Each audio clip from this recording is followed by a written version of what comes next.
Oh.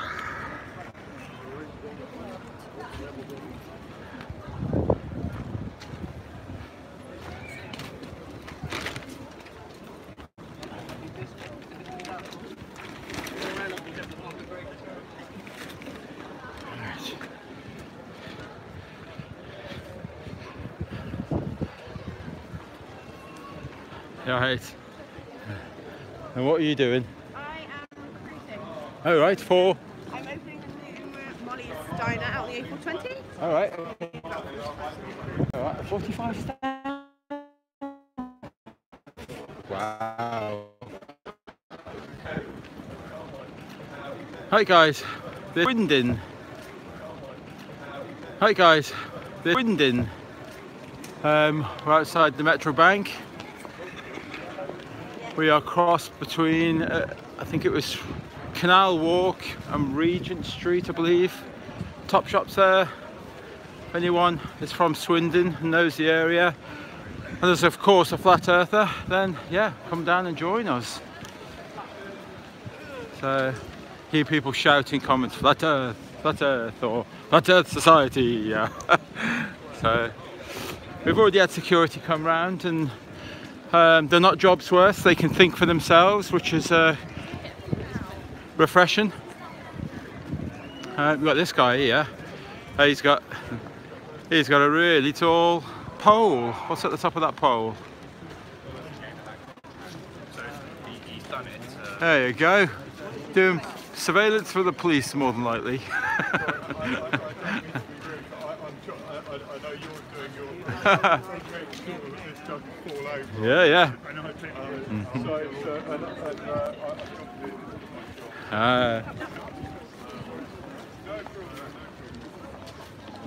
There you go. Right, so it's going to be a busy Saturday. Security haven't come back, but I imagine when they see the banners on the floor, that might be asked to move. Maybe. We found this. This is a water fountain, but it's not operational at the moment. We've tied to that because it's a bit windy today. It's extremely cold today, very chilly. Not much room for all the banners, so we decided to put some banners behind, or rather I decided. And there you go, Harry started and he's off. The races are off. We're joined here today by Dave Mannell. Can't see him at the moment, but no doubt you will hear him shortly. I don't know. There you go. It's a busy shopping centre, so a lot of people are a little bit too busy this early in the morning. Hello, I've seen this guy before. Can you remember this guy? Yes, man. You alright, buddy? How you doing, fella? Everybody wants to give me a man hug. So, alright, yeah, good to see you again. Cool. So what do you think of the spot? Good. Well, it was over here. The other one down there. Yeah, yeah. But this is kind of the crossroads between it all, and and it's in the sun. We were a little worried because of the wind, maybe because we're in the crossroads, but we've tied it to this this water fountain and just hope that in the winter they don't activate it. It looks pretty dry around it, but can you imagine that going off now? It was going about 5 days ago. Oh, was it? Oh, we're going to look pretty silly if that starts. Yeah. Oh, sorry. Would you like a leaflet? Would you like a leaflet? Regarding this. There you go. If you've got any questions, give us a shout. I'm just wondering.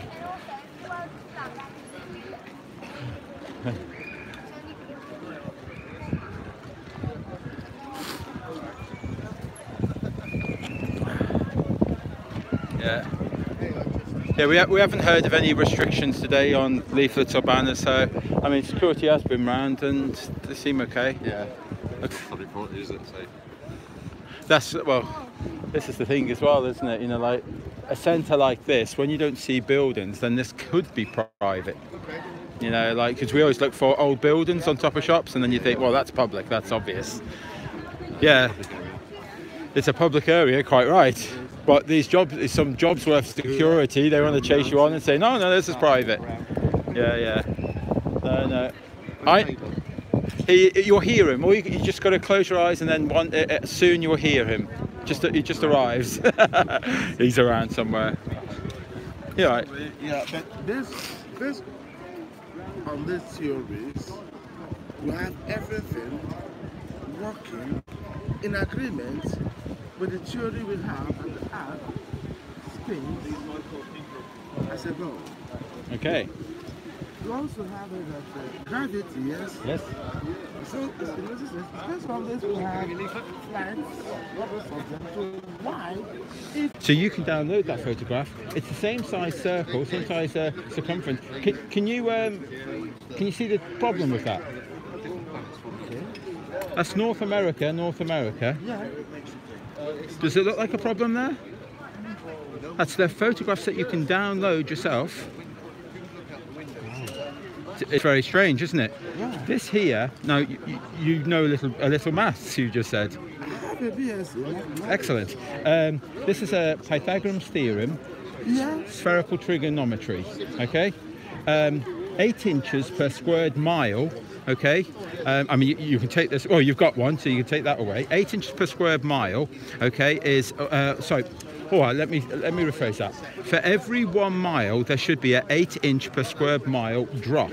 That's the curvature of the Earth. That's based on 24,900 miles circumference of the Earth, okay? So there should be, for every mile, an 8-inch drop. That there is the Blackpool Promenade. The guy who took this for the Blackpool Gazette, he's on the promenade, and then he's looking out to sea on a very good clear day. 2,500 feet should be hidden based on that maths, okay? Yeah. But the highest mountain is Snaefell, and that's 2,000 feet. But we can still see it. 2,000 feet is the highest mountain. 2,500 feet should be hidden over the curvature. Yeah, but you can still be seen. That there's Calais to Dover. That's 24.8 miles, Calais to Dover. 300 feet should be missing. Now, admittedly, the highest peak is 350 feet, the highest peak, okay? But obviously it's up and down, okay? But we can see all the White Cliffs of Dover. And we shouldn't be able to see it. Okay, I will do something. But there's lots of evidence like this. We won't have contact, yes. I want to have a discussion. Yes, yeah, you're quite wrong. Okay, well in there is a website to go to, okay? And it's called festart.co.uk. And then you've got one there, globeli.co.uk. Okay, I mean, if you want to email me, you can do team@globeli.co.uk. But even going to either of these, there is a contact page there as well, and you can send us a message and we can discuss further. All right, and on that FE Start, there's some videos to watch as well, which will blow your mind. What are we going to? Where are we heading to now with this? Okay, so what all this is just to provoke discussion and show a little awareness that things may not be as what we've been taught.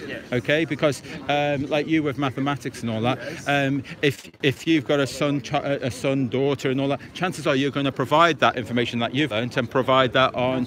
And we take it all of this is all correct by beliefs, and we pass it on. And I think at some point in our lives we should challenge what we've been taught. And we were presented this globe here. We presented that when you were maybe 5 years of age, okay? And all through your life, did you ever, truthfully to yourself, did you ever challenge that? No, but sorry if I'm. That's okay. Have you been fathers going to NASA and do they know? Well, we're suggesting that NASA and space agencies and that they're deceiving us. Okay, we're saying this, and this is purely because. I mean, we assume that they're different agencies and things, but even like SpaceX, they had to submit all of their data to NASA. They're not allowed to do anything without NASA knowing everything and being involved. You know, so in other words, all space agencies, they're in bed together. Okay? So, yeah. Thank you. All right then. Bye-bye. There you go. Would you like a leaflet? No, thank you. That's okay. That's all right. Oh, which one? Which part? All of it? Okay. So, I'm a scientist. oh, you're a scientist. So you know that spherical trigonometry? Pythagorean theorem. You know that 8 inches per square mile? You know that? Wrong. It's wrong. Oh, this guy here says it's wrong. Did you hear that? Guys, you've got it all wrong. I've just been told, just by looking. He had a quick glance and said, "I'm wrong." Okay.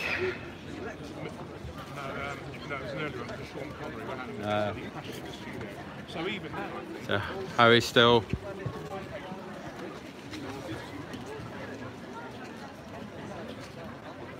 It's not the same here. We're meant to be joined by Dave Mantle, and Dave, where are you?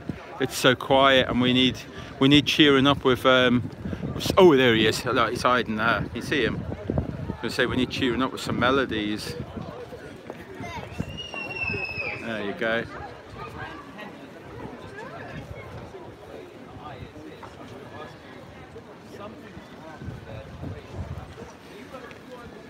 Yeah, I wonder how that happened. He happened to fall on the other side. He's over there because we have all these banners here on this side.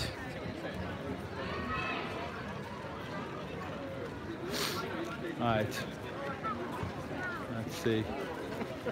Need a few people to engage.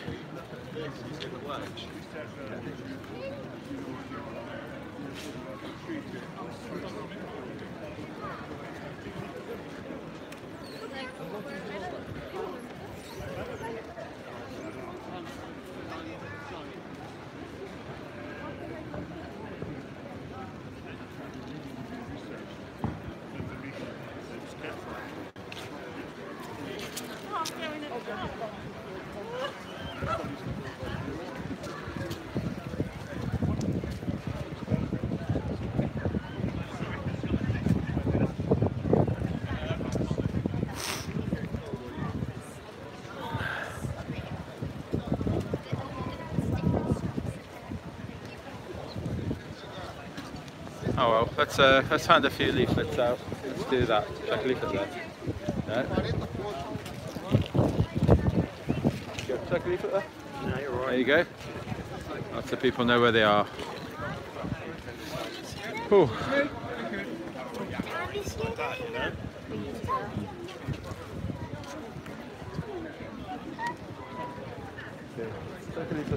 No, thanks. It's a lot of, I feel like is this an ignorant town? I don't know.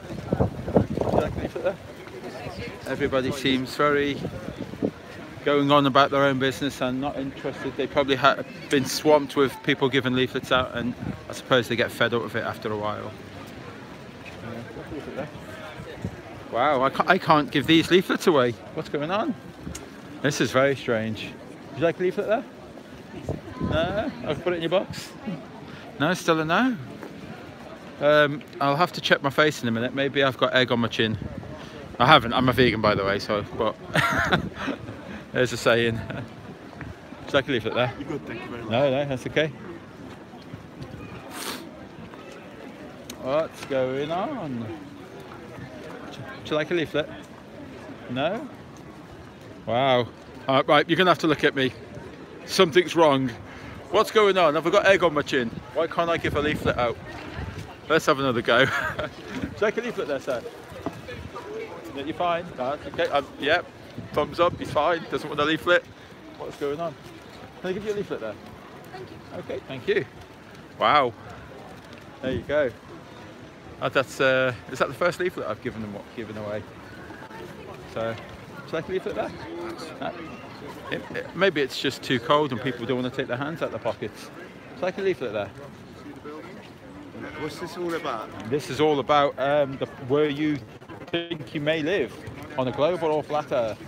Well, I know we live on a globe. You do? See, I thought that. I thought I knew, and it was just a There's belief I scientific found. proof that we live on a globe. There's no proof, evidence whatsoever that we live on a flat Earth. Okay, which proof is that? That we live on a globe? I've got too much to do. No, I'd love that's to stay fine. in the I was just chat, curious, but which one? Do you want to take one of them? No, it's all right, Okay, mate. you're fine? Yeah. There's lots of scientific proof that we live on a globe, and there's no proof that we live on a flat Earth. Okay, take a leaflet there. Excellent. See, I think it's a little bit better now because I'm putting this on myself, and maybe maybe people are a bit more open. Take a look at that. Excellent. Look at that. That's all it needed. I think I was. You all right? Just give this to my friend. Okay. Yeah? Sorry, I don't want to be on camera. You don't? Okay. No, okay. Doesn't want Got to be a on quick camera. question for you. What's that? If the Earth is flat, Okay. If the Earth. how does an equatorial mount work on a telescope? I don't know. How does it? I'm asking you. How does it? On a spherical Earth, Okay. yeah, it tracks the stars Okay. as they go around, yeah, Yeah. because the Earth is spinning Okay. on an axis. Okay. It's a globe, Yeah. yeah. So, in your theory of the Earth is flat, In my theory, no, I have a knowing. I used to have a theory and a belief in a ball with Yeah. water clinging to it. I used to Yeah. have that theory in a ball, but I don't no, now. that's scientific fact. This is all theory. Okay, well that's scientific fact as well. That's mathematics of spherical trigonometry, Pythagorean's theorem. Okay. Yeah. So you can The check that problem with information. Pythagorean's theorem, yeah. Go on. Is in trigonometry we're told that there's 180 degrees in a triangle. Okay. Yeah. Okay. But on the Earth, because it's curved, it's actually 360 degrees. Have they got it wrong? Have you Is got it wrong? No, no, it's not my maths. You know, like that's Exactly, and that's not my math. You Okay, asked me okay. if they've got that wrong, and I'm asking you if, Well, if that's wrong. I'm telling you, you are the only person that has actually had an objection to this. Of many hundreds and thousands of people that we've been speaking to, you're the first person and the only person that's ever. We've just come from Cambridge, we've come from Oxford, but you by yourself. Sorry, that's Sorry, I on don't myself. wanna be No, on that's fair enough. But you by yourself, you're saying that that's wrong. Yeah. Okay, but all of these physicists and mathematicians that we've been speaking to, but just you alone, you're calling them all out, are you? Yeah. But that they've It's got all- it wrong. well, I'm sorry. Sir, you need to go away then because you're delusional. I'm sorry, I Yeah, find that there you highly go. offensive. I have not called you delusional. I have not offended you in any way, shape, or So, form. so he's But yet delusional. you're- Thank you, sir. How am I Thank you, sir. No, Well, because I still want to know oh, right, how okay. an equatorial mount Well, works on a telescope. Well, I asked So I've you. got a telescope at home. I asked you, but that's great. Yeah, Thank and you. I've told you So how we're it being works. trolled, sir. I have told you Okay. how it works Yeah. within a spherical Well, that's world. brilliant. That's good for you. Because my, Good for you. my But equatorial I know mount there's at home- land. See, I have observable reality that I can look at land that should be over Okay, the so curvature your of the theory Earth. is, yes, no, the no, Earth's no, no, flat, no, but no, look, no. it's flat right no, there. No, no, Yeah, I don't it's have a flat. theory. Don't have a theory. That's right, it is a theory. You have your beliefs and your theories, Yeah. but I have a knowing. I see land that should be over the curvature of the Earth. Yeah. I see land. Okay, that's unquestionable, undeniable. That is When I've been in a observable. plane, That is something how that have you I can seen test the curvature yourself. of the Earth? I don't If think it's you not have. there? You haven't. But I have. You So have. you're calling me a liar. No, I'm asking Yes? for evidence. Everybody who's on here, I'm no, asking they for can- evidence. they've just heard do you. Do yeah? you have you evidence? just called me a liar. No, no, Yes, you my said the word equatorial liar. mount at home. Do you? Oh, so you've got evidence? Yes. Bring it to us. We'll be here all day. See you later. No, Bring it here. I've got photos that That's I've okay. taken from the That's okay. telescope, yeah? That's I okay. can show you them Brilliant. right now. Bring it. Oh, Bring it. No problem. you have curvature photos from your No, telescope. like I said, I've got photos of. So there you go, sources, guys. yeah? There you go, guys. Sorry, mate, you're spouting total bullshit. Everybody I mean- who's fucking listening to this, yeah? And- I'm getting very annoyed now because Oh, you've then called walk me away. delusional. Walk away. Yeah? I'm not invading your space. Walk away. No, I want to talk to you. So there you go. He's getting very upset and agitated. So the best thing I can do is just walk away. Call me delusional. There you go. I can't debate someone who will deny the spherical trigonometry or Pythagorean's theorem. It's not my theorem. Spherical trigonometry. He's the only guy that we've ever spoke to who says completely wrong. So I can't really debate him at that point because if I'm seeing land that I shouldn't be able to see, then that land that I should be able to see is based on spherical trigonometry. So where do you go from that when they just deny it and say, oh, that's rubbish, let's get rid of that? It's a bit like Einstein saying, oh, that's rubbish, let's get rid of the ether. It's a load of rubbish, I'll just make up my own rubbish. Right, let's look back. Okay. Shall I leave it there? Oh, I'll try and calm down now. So, oh my God. And Dave's having a nice, calm, relaxed chat. And it looks like Harry is having a calm, relaxed, nice chat. Now yesterday, I had a great day yesterday, very calm and relaxed. I think we had one foolish person. Would you like to leave it there? Okay. There you go. Would you like to leave it there? Excellent. There you go. All right. Say that again. Okay. Do you like to leave it there, sir? What is it about the Earth is flat? It is. It's undeniable when we can see land so far away when it's meant to be over the curvature of the Earth. we shouldn't be seeing these long distance lands, but we never really questioned it or asked questions about that. Oh, he's got something to say. This guy's got something to say. Sorry? If the Earth is flat, wouldn't it be like on its side? If the Earth is flat, wouldn't it be on its side? Yeah, so like it would be. Is it vertical or horizontal? Like this way? I don't know. I've never seen it from that perspective. Maybe it is on its side. Do you think we'd all slide down though if it was on its side? We'd all whoa and slide down. Yeah. Well, yeah, I'd never said that before. So if it's a flat Earth, maybe, you know, couldn't it be on its side? Oh. Oh, okay. I'll pass that on. Maybe you're something wrong with your stream. Someone said they can't message on it. Oh, I think people are messaging though, aren't they? Yeah, yeah. Okay. I'm not sure about that. The text is working on. Do you want to have a look at it? Yeah. It seems to be working okay. Maybe they can't see it for some reason. Yeah, I don't know. Might be YouTube playing games again. So, there you go. Would you like a leaflet? Okay, leaflet. So, open, critical thinking mind. So, there we go.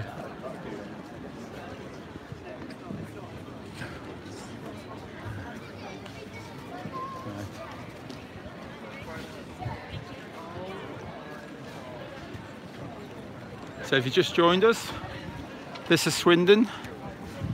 And Saturday morning, might be coming lunchtime now, I would think. Saturday afternoon maybe. We're trying to do an early session so that we can get ourselves back on the camper van into London so that we can be right up and ready for Speaker's Corner tomorrow. So I hope some of you can join us.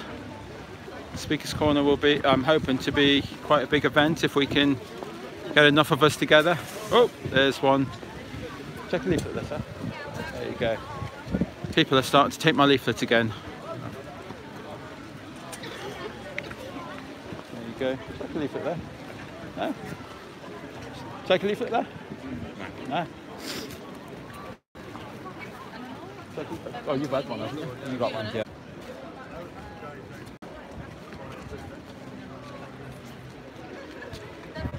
Chris, you do have a spanner. Oh, I see you have a spanner on my channel, I just noticed. He can't at the moment. I will do tonight, Chris. I'll get him to sort that out tonight. So, there we go. Take a leaflet there. Yes, no? You don't want? Leprosy? It's a load of crap. Which part? All of it. All of it? Oh, that was intellectual. Bit. Oh, that was intellectual.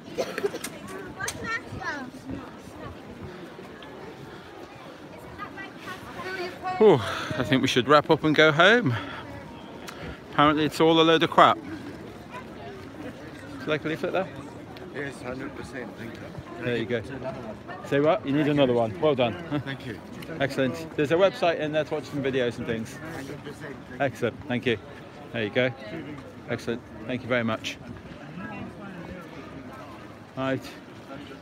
Oh, sorry. Would you like a leaflet there? There you go. If you have any questions, I'm floating around.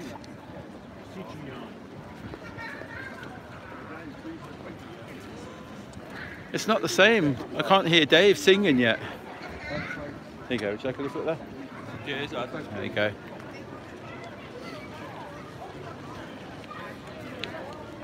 There you go. Would you like a leaflet there? Would you like a leaflet there? There you go. Right.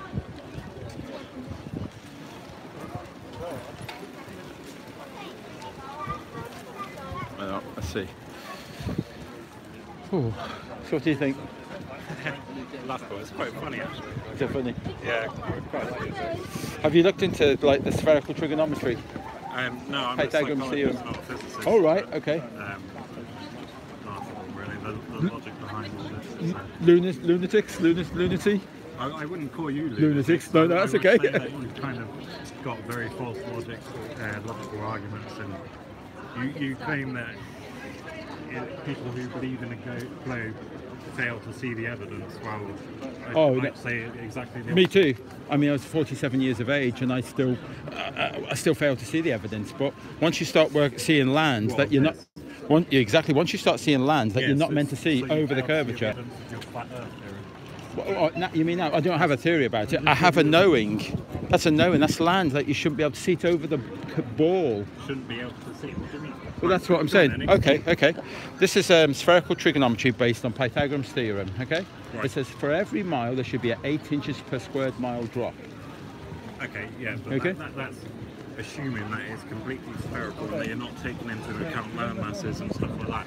If it was a perfectly linear thing, yes, but the Earth has hills, it has ridges, it has stuff like that. It's actually based on 24,900 miles circumference of the Earth. That's what it's based on. Right. Okay. So this is land. This is it was a photograph taken for the Blackpool Gazette. Okay. Stood on the Blackpool Promenade, 65 miles away. You can see Snaefell. That's the Isle of Man.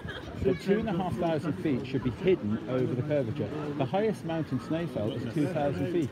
If you're above sea level, then He's not above sea level. Well, I don't know. It's on the Blackpool Promenade. But this is Calais to Dover, 24.8 miles. So here on the beach, you can see. Not a physicist, but I would argue that that's just like you're relying on some kind of like visual aid, saying yes, if I can see into the distance, then the Earth must be flat. But that's just nonsensical, because when you get to the size of the Earth and the globe and everything like that, and what we know about planets, should we not believe the maths? I'd say that your maths is flawed. Oh, it's not my math. I mean, it's spherical trigonometry. It's you can check this out. I mean, we were in Cambridge and Oxford and all that. They're happy it's all correct. So I could measure the distance here and go, right, that's a meter. But we're talking about looking out to sea. Looking out to land, looking out to sea. So it's all okay. a distance. So here is 273 miles, and we can still see land. 273 miles. And what does that prove to you? Well, 3 miles high and more should be hidden below the curvature of the Earth. We can still see land. We've got photographs of 600 miles, and we can see land. Is that all your theory is based on? Well, do you think it's just that? I mean, is there more? Can you see in front of you? I can see a load of nonsense, really. Nonsense? Yeah. Okay. I fear that as a would you say psychologist? I fear that you should kind of. I feel like I'm going to insult you now, and I shouldn't. No. I'll backtrack. Because I don't really want to insult you. I feel like that you're not analysing what you're actually saying, as though that you're trying to score points with me without any further evidence or anything. I completely disagree. Like I said, I'm a psychologist, not a physicist, but the flaws I see in your arguments are in logic, not in. So I can't comment. But right. Well, that's where we should come from. You should come to me and turn around and say, you know what? That's odd. That is odd. I'll check that maths out. And if if this crazy man in the street is wrong, I'm questioning your conclusion from that. You're saying. Well, yeah, but that's for you to go away. I can't convince you in 5 minutes here. Stood here. I don't expect that. No, we can't. We know we can't. We're expecting you to go away and check this information out for yourself. And if you're happy that the crazy man in the street was right, then I would expect you to check more. So is that all your arguments based on then? What, just that? Trigonometry. Well, should we try gyroscopes? The fact that they fly around the curvature of the Earth, okay, like aeroplanes fly around the curvature of the Earth. They use gyroscopes on artificial horizons. See that? Yeah. Okay. Well, when they're going around the Earth, they're meant to be dropping the nose, dropping the rows every sort of like 50, 100 miles. Well, they're going to fly out into space. Right there is your flaw in the logic. Okay, let's say. If they were flying around the Earth and you're saying they've got to point the nose down to keep down, that's not how gravity works, and that's not how the physics of gravity works. Okay. So you carry on going, and your relative position to the Earth will always be like that, because the gravity will go around. It's not like gravity's here, so you have to kind of point yourself around. The gravity is equal in all the distances, therefore... Well, a little while ago, I would have agreed with that statement. But I've been doing this a little while. Tell you what changed it. This guy here, that's Walter Lewin, physics lecturer. And he says gyroscopes are rigid in space and gravity has no play on gyroscopes whatsoever. He's a very famous lecturer, Walter Lewin. And he says gravity has no play on gyroscopes. In space. What do you mean in space? That's what you just said, yeah? That's rigid. This is space now. Rigidity in space now. The rigidity in space, in the space that it's in right now. I don't mean space as you think space is. I mean we don't even call that space. That's the ether. That ether was taken away from us by Einstein so that his new models would work and fit into his reality, but not our reality. But this was the mechanical artificial horizons, and now they have what's called a MEMS device. They work off inertia, similar to the phones. I don't know if you've ever seen a bubble on your phone. No. Okay, well you can put a level on your phone, and then you can see it's got X, Y, Z. That's right. Well, you put that on your phone. Okay, so that's what the newer ones work off. They're called MEMS devices. Okay, right. So when you're on an airplane and you put that on your phone, you can see it ascend, you can see it go level, and then you can see it descend. That's on the airplane, all the way from here to Australia. Yeah. And it'll fly level all the way, okay? That's with the GPS off. So it's nothing to do with location, all the way. But if you go home, and then if you get yourself a 24-hour timer, you can build yourself a little cradle, put your phone on there, and I've done this, put 9 cameras right the way around it, and watch that go all the way right round. 9 cameras, and watch it over a 24-hour period, and you will see that level invert. It will go upside down, invert. How does your MEMS device, your phone, know the difference between an aeroplane and your lounge? So you're saying, so if we take spirit level, you're saying the bubble goes from the bottom to the top. Okay, well it should invert. That's, I mean, because if I put a bubble there right now, and then just go like that, I can see it invert. And you'd expect that. Yeah. But that should happen from here to Australia. The same thing should happen. No. What? How does this know? This works on inertia. And it should go. So you're not flipping around when you go around the Earth, are you? Because gravity is the central point. So you're going around. The gravity is always. Again, it works off inertia. It works off inertia, not gravity. You don't flip off because it. But it works off inertia. It doesn't work off gravity. Okay, well, again, not physicists. Can't comment on that. No, but is it enough? In a minute setting where you flip a phone around is equivalent to a plane going around the Earth. Okay, but over a 24-hour period, so it's sensitive enough. It's sensitive enough to pick up that movement over a 24-hour period. I don't understand the relevance of time. So. Well, because if I just go like that, I mean that's done in 1 second. You know, like so, we'd expect the inertia would be far greater than me doing this slowly over time. If the plane went round the Earth like in 8 seconds, then you'd see the equivalent of what you're doing. Well, you should do, shouldn't you?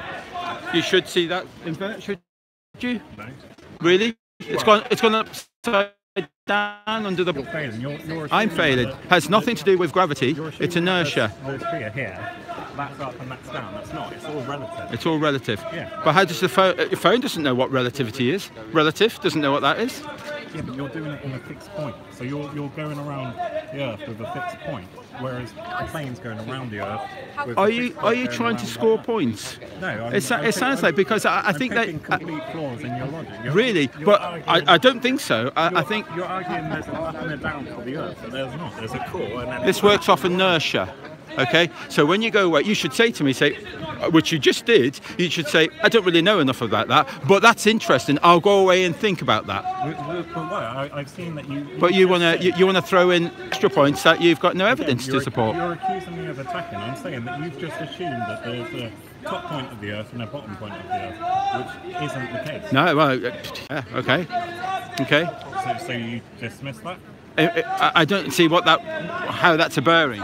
Because if you're doing your thing with your phone in one fixed position, and then you're comparing that to a plane that goes to a relatively different position to the Earth, then that's incomparable. But with the mechanical gyroscopes, Walter Lewin says that gravity has no bearing.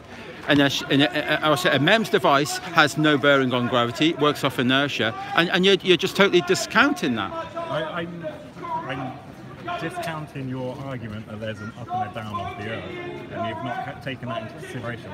Well, there has to be people that are stood underneath us. Are they not stood underneath us? No. They're not. Why would they be stood underneeth us? Well, I don't think so. I'm like you. I kind of think that they're all on the same level. I'm like you. Well, for our ease of understanding, we might say that they're underneath us, but relative to the Earth's core, which is probably the centre point of the Earth, they're not. They're on their side of the Earth or that. Yeah, but you just brought up core, and like, how do you know there's a core below you? You can do all the physical calculations for that. It's been established. I don't know, 6.5 miles is the deepest hole we've ever dug. So you're saying You've just said for that you can calculate stuff on mathematics. Oh, no. Trigonometry. But, so we can't calculate the core of the Earth and what, with what's maths? going on underneath. With maths? Not Oh no, just this, with maths, but with other this isn't my physical maths. I don't believe in this. I think this is all rubbish. I don't believe in that at all. This is this because well no, this is your argument. These are maths, pseudoscience maths and that. You know, like I didn't invent that maths. We're just using it against what's it people who believe in the globe and to point out the obvious that you shouldn't be seeing land from great distances because you live on a ball. You can't look through a ball. I think that's a very flawed and naive argument. Is it? Yeah. So you should be able to look through a ball. Look for a ball. The Earth is meant to be a ball. It's a globe, yes. Okay, is that a globe is the same sphere as a ball? It's not perfectly spherical. Well, it's 29 miles oblate as well. That's what they say. You know, like I don't think it's that big a deal. 29 miles is still a ball to me, based on 24,900 miles circumference. If you want to try to use precise calculations, then you would have to be precise in the way that you Okay, but so when I'm stood in my home time, go down to the beach, Brixham. I stand there on the beach. I look out to sea 15 miles, and I can see the beach 15 miles away, which is in Exmouth.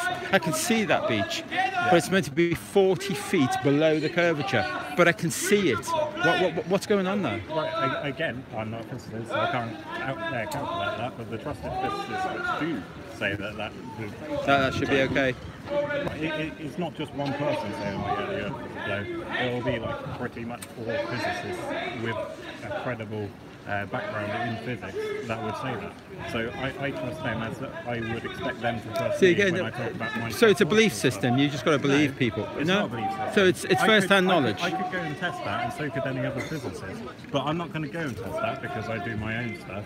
So I know people that would go through that process to do it, and I would go, yeah, okay, you've got an academic background of this. You know what you're talking about. You've got plenty of published papers in it. Okay. If you're saying the Earth is flat, I would take that for an assumption. I could test it if I really wanted to. Okay. I'll take that for an assumption, as I would expect somebody to take it for an Would assumption. would it be fair of me to ask maybe in the future that when you are on a beach and you see land in the distance to work out if that maths was correct? Again, would that be fair? Even if the maths is correct, that doesn't mean the conclusion of a flat Earth goes about. There could be plenty of other things that are going on. And you could look into that part as well. You could quite easily go into Okay. that, yeah. I mean, I have been. You know, like so. No. I mean, like, what's it? Most flat earthers and that have done more studying about what's it? The model that you live in than most people that live in this model and believe this model. You know. Yeah, but then you could claim that most physicists know more about the universe than we do. No, they have Anybody theories. who lives They in the know most universe. about the theories and can repeat and regurgitate what they've been told second-hand information. What's you as a theory? So, we don't need to go into that. That's just ridiculous. You want to play on the semantics of, you know, like it's a ridiculous play on words. That is. Saying, oh, they all believe in this theory. Yeah. Like, okay, yeah. It's the best evidence that we have at present. Yeah. Yeah, well, it is. So.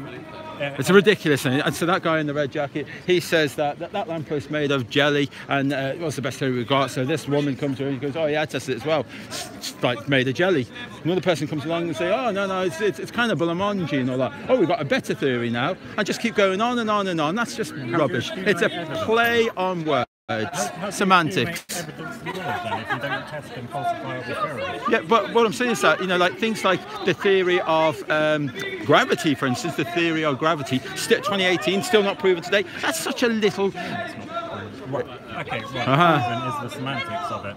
We accept the theory of gravity because it is testable and falsifiable. How is it testable? What? How gravity? Have you ever challenged it? Okay. That's the same logic for you. So I interpret that as going towards the Earth curve, of course you can. Which has plenty of gravitational pull to it, which is why we stand on the floor. That's why I see that. Could there be another explanation for that? Go on then, present one. I mean, okay, could it not be the molecules in here are heavier than the air around it? Density, I haven't finished yet. density and buoyancy down, and the air below it wants to rise above it. That's buoyancy. That's why helium balloons want to rise and go up, and gravity says, "Oh no, I'm not interested in you." That's why So gravity holds all these buildings down. Holds like all of the seas in place and all that. But little butterflies and things, they can defy it. That density, then? Sorry. So what gives them that density? If you're I don't know. saying molecules like I don't know. I'm sure you've got an answer. So everything has a mass. Okay. And the size of the mass and the amount of mass that it has in it depends on the pull of it.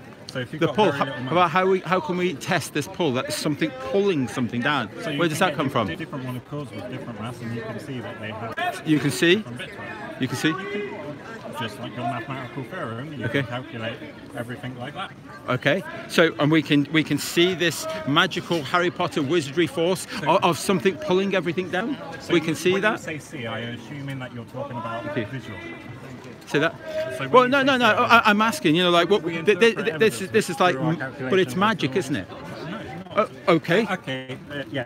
Is it not magic? Everything is magic until you have an explanation for it. Hence There you go, why thank you. science kind of destroys the magical. Well, I don't think it does destroy the magical side of things. But Okay. most people, if you ask somebody in the 15th century when there was an explosion, what happened? It was a wizard that made the explosion.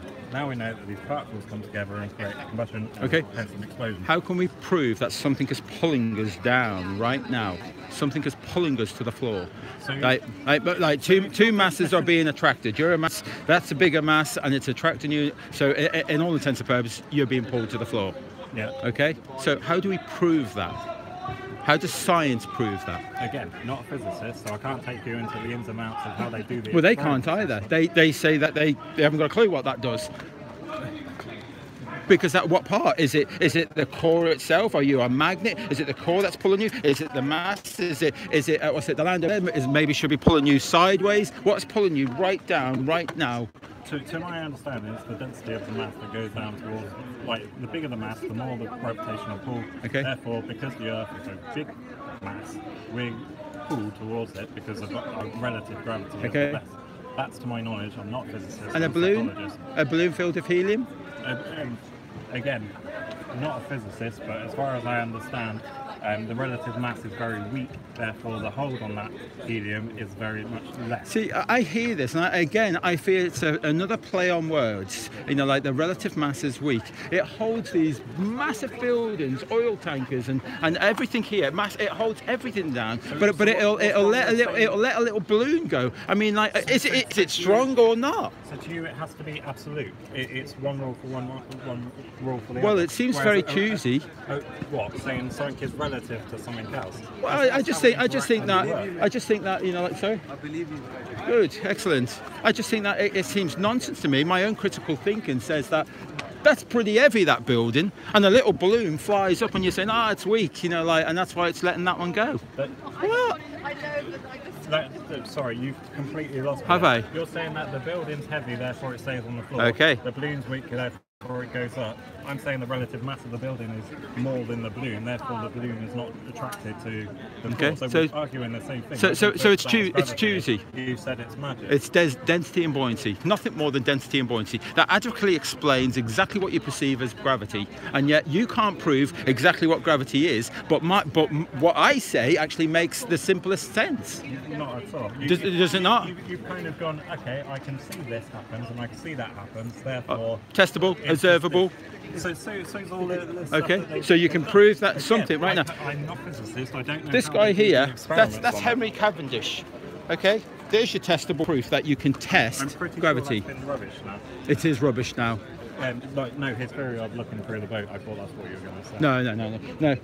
Henry Cavendish, he puts two lead balls in it, he puts it in a barn, he makes this device and that. He steps out on the other side of the courtyard and he with his telescope, and he sees the gravitational constant of them being pulled together, okay? He sees that. The problem is we can't replicate that. That doesn't work. It's rubbish, but most of our science is based on him confirming Sir Isaac Newton's theory of gravity. So again, you've just kind of used theory as in you're applying that here. Well, because most of the science they use that with their semantics and they play on words, and we don't accept that. It's just silly. a theory is, like you said... Can we have proof? Can we just have... You never prove anything. No, no. You accumulate enough evidence to be like 99% certain that this is going on. I can prove to you right now I'm holding something. That's not a theory. I've got something. It's a self-evident fact. I'm holding something. If you wanted to do that down semantics and go like that, you could say, can you really say that? How do you know that you're not currently in a simulated world and you think that you're holding it? I mean, I can verify from lots of people here, and they can all agree that I'm holding something, and that you're here talking to me. Theory of what is going on is that you're holding. See, again, you're trying to that play on words. It's kind of you call it a theory. I call that a self-evident truth. I'm holding something. It's not a theory. We work on hypotheses and theories. We don't work. As a hypothesis that I'm holding something.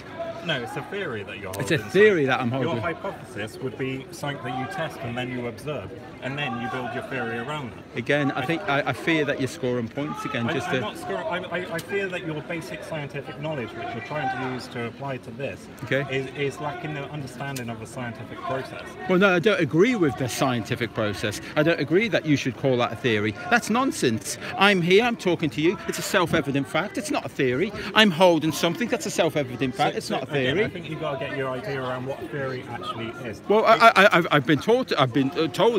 1,000 times. I don't agree with it. Well, exactly what you just said. The very fact that a theory. The best evidence that we have today. Yes, and that's because everything is falsifiable and everything could be wrong. I'm not saying that it is. We obviously know that you are holding a piece of paper. So everything should be a theory. But yeah. In science, everything is a theory because you test and you prove things. That's why we don't make assumptions and assume things that are wrong and given it for that, because we falsify everything. Okay. Test everything. Well, we'll have to disagree on that because I think that's absolute nonsense, So and I disagree. with Yeah, no, I disagree with you actually making that point. In which case, you may as well just believe in this kind of magic. Well, I did believe in the magic of the globe, the spinning 1,000 mile an hour globe that we cannot prove. And I did believe in that magic. Falsify that? How did I falsify that? Okay, this guy here, that's Robert Sims. He creates all the photographs, and teams like him creates the photographs that you've ever seen of Earth. You've never seen a photograph of Earth. All you've ever seen is a composite. So I didn't say that.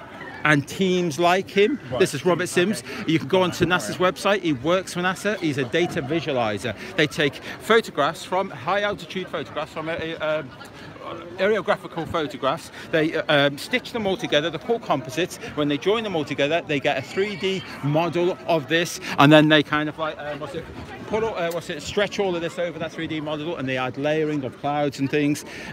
He makes them. He was in National Geographic, he's on a radio interview, and he explains that he's been doing it for NASA, and that's what you see. People like him do it. We've not been back to the moon. All our information, all our beliefs on these photographs, if you have them forensically analysed, I don't know if you know what noise is on photographs, but you have them forensically analysed, you will see that there's plenty of noise all over these photographs. Every photograph that you've ever seen from space, and if you don't believe me, go and download that image there. That's the 2012 photograph of Earth, and that's the 2013 photograph of Earth. Download it and see, does that look odd to you? That's the same size circle, that's North American continent, and it shrunk 1 year later. Shrunk. That's on NASA's website. Go and download that. Thank you very much. And what? No, let's see. I'm asking you why you believe in flat Earth, and you've just because did it shrink? North America? You tell me. You're obviously well, look at the it. evidence. Look at it. Well, I tell you what, everyone around the globe knows the Earth is flat. That's what I'm saying. Very good. Look at. Come on, mate. See, he won't even look at it. Look at it. What do you think? It's NASA. No. Look at it. Look at it. Interpretation of why there's. Take a look at it. I'm looking. So and tell me, what do you think that shows? Well, I don't know. I mean, like, I'm asking you. I mean, for me, the very fact that for me, I know that that's false. Does that not look false to you? One of them can't be right. So your interpretation then is both of those images are false? No. One must be false, or both of them. Why would they falsify? Why would they falsify one image? Images is false. Okay, they're photographs on NASA. You can download them. If one of those images is false, what shape is that? Yeah, but that's the CGI. That's CGI. It's CGI. But it's on NASA's website. It's a photograph. Yeah, they're all CGI. Oh. The point he's trying to say is, why can't NASA get it right? Why are we getting false? Millions and millions of dollars, if not billions of dollars. What, taking them? image of Earth. So my point was I was arguing, how is he interpreting flat Earth? And he's saying that there's an image that doesn't measure up. I don't know the image, I don't know what's going on, so I can't tell you what it is. I can't make an interpretation or an assumption based on that. Whereas his interpretation and assumption is, because this guy takes loads of images with a team and they've come out wrong, therefore we must abandon all evidence come from that. No, you should research. You should go away and say, you know what, that crazy man in the street, he had a point on that, and maybe he's wrong, maybe he's right, but maybe as a critical thinking adult that I should go away and I should research that myself. As a critical thinking adult, okay. I'd say to that, there's not enough evidence to take anything from that. All I can say. And what could you do about it? I'm not going to do anything because I don't need to. Okay. And address this kind of okay. thing. And that's what I was. I was there for 14. I just believed I didn't anything. It was a given. Of course, we're on the ball. Of course, I examine things. I'm not going to get voices two images different. Really? I'm going to say that I gave you what's it Pythagorean's theorem and that, and said that there's land that we can see that we shouldn't be able to see. That's worth investigating. Yeah, but forget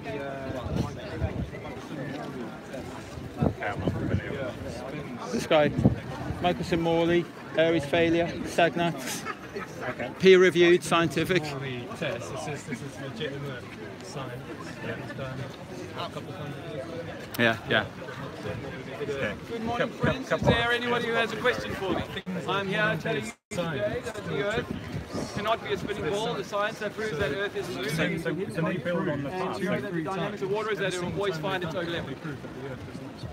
I know this is hard to accept, but I'm 50 years old, and the age of 47, I would have done the same thing. Now I know. But another crazy man in the street, maybe that's something you could go away and look at. It sounds odd that we seem to be bringing up all of these. So, for any theorem, I could come up with any kind of like evidence. So I work in psychology. Okay. So I'm looking at how people become overloaded, mental overload, and how that impacts their weight. Is that what it seems like? So no, what I'm saying is, I have a way of talking about. So I talk about theories of things we call ego depletion, where you get mental overload. There's other publications that would say that actually there's no such thing as higher thought processes. It's all basic stuff. I could quote them, but they could be completely rubbish. It was just the best evidence we had at that time. And we've moved on from that. So you've put in hundreds of years old studies. Okay. Science has moved on from that. That study may have been flawed in the way that it was done. It's methodology, anything like that. When you're talking about that, it's methodology. Oh, they won't teach that in schools. That's not even mentioned in schools. It's peer-reviewed scientific evidence, but they won't mention it. So there's lots of peer-reviewed scientific evidence. Well, no. What we do is we parrot the information that we're given so that we can pass exams. We just parrot things. Even though I can't see water ever conforming to Kids at school, colleges, university, we have to pass the exams. We want good jobs. We want nice houses. That's not what you teach at university. Isn't it? No. I'm telling you, I don't know what to Okay, so you've heard of things like that. You've had two sides of the argument. I didn't do physics. You didn't do physics. Fair enough. Okay. But do you think that we should get both sides of the argument? We normally do. We present questions. I actually then you are still living in we present questions. Disneyland. Okay, a creation of Hollywood. If you watch this documentary, sir, on YouTube, and then it's for those people to go out and do the research. Well, I challenged physicists in Cambridge and Oxford within this week, last few days. They haven't heard of any of this. They don't get taught any of it. They get taught a one-sided view. No, they probably dismissed all this kind of stuff because it's been rubbish for it. They've moved on from there. I mean, we learn the latest ideas and... Are you sticking around for a bit? You are? I'm telling you, I'm just going to have a chat. Look, it's really... I didn't think we were going to convince each other. Did you take a leaflet? No. Are you sure you don't want one to check out some further information? No. That it was not... to hold you from reaching your full and true potential. Yeah. Again, not a physics. I was an actor. way ahead of the game. They stopped it and they went straight to Antarctica. If you do study on Antarctica, why the Nazis were Antarctica, why everybody is in Antarctica itself, you'll realise that space isn't the mission of Antarctica, is the mission of space. It's just a distraction. So what's your interpretation for that? On Antarctica? No, from what you presented, your argument, what is your argument? The Russians could have got to the moon, right? Had they wanted to, but they stopped. Okay. Right, America claimed to go to the moon, right? But even NASA admit they've never been no further than 400 miles outside. Right, so your interpretation is what? Because the Russians chose to go to Antarctica, go into space isn't real, going to the moon wasn't real? For some reason they stopped. Okay. Even though they couldn't. Our interpretation is just to ask questions and research more. Why? And we're asking questions. That can't be your interpretation if you're saying everybody's been lied to. And there's, the thing is, like, why would you stop and then why would you claim to go to the moon? Claim you got outside the radiation. Even Buzz Aldrin said, oh no, it didn't even touch us, we didn't even feel it. But NASA in this new Orion mission, if you've gone and studied it, they've had to, build all these new shields and stuff. That's right. Really, really thick shields, because they know that the radiation is deadly. So yet the entire ship and stuff and the stuff they use is made out of. Again, your interpretation from that is? My interpretation is how can today's technology struggle to get to the moon, and yet back in the 1960s when they went to the moon, it was all fine. Like, how can you, when today's technology, my smartphone is better than the technology from the Apollo? Yeah. But yeah, they got to the moon fine, and yet we're struggling to get to the moon. We're struggling to get as far as I know, I don't know that we are struggling to. We're planning missions to the moon and to Mars. Yeah, because of the political rules. That doesn't mean that it's not possible. If you can get to the moon, you can get to the Mars. You can get to Mars. Why haven't we been to Mars if we've been to the moon? No, but Mars is a considerably bigger distance. Well, it's bullshit. It's absolute bullshit. I feel like you're jumping to a conclusion with how actually. So if it's not a conclusion, what is it that you're saying? That there's just discrepancies with political will? Any of the videos of the space station? No. How they fly around it. Oh well, I've seen clips on the news and stuff like that. Does that not connect to you thinking, well, why are they flying around the hooks claiming to be in space? It's got to be anchored to something, haven't you? They could just go. What? And so if the space station's going around the Earth like that, then your relative position, if you're a stationary position as that's going around, you're inevitably like that. So if you get hooked, then you're anchored to the space station and you could go around and you could be relative to the space kind of hit the edges and all that kind of stuff. Why did they try to hurt us? I am assuming that because I don't actually. So you're making an assumption, so you don't that's based on the logical evidence. You're making an assumption, but because they do hook, that it's false. No. The thing is that I'm making an assumption because they make the hooks, and then they try to disguise it. That's the assumption. If you look again as well on this evidence that he's talking about, you can actually see astronauts disappearing round corners and actually disappearing. You can see them. You can see. Which is exactly what they do in the studios. Okay.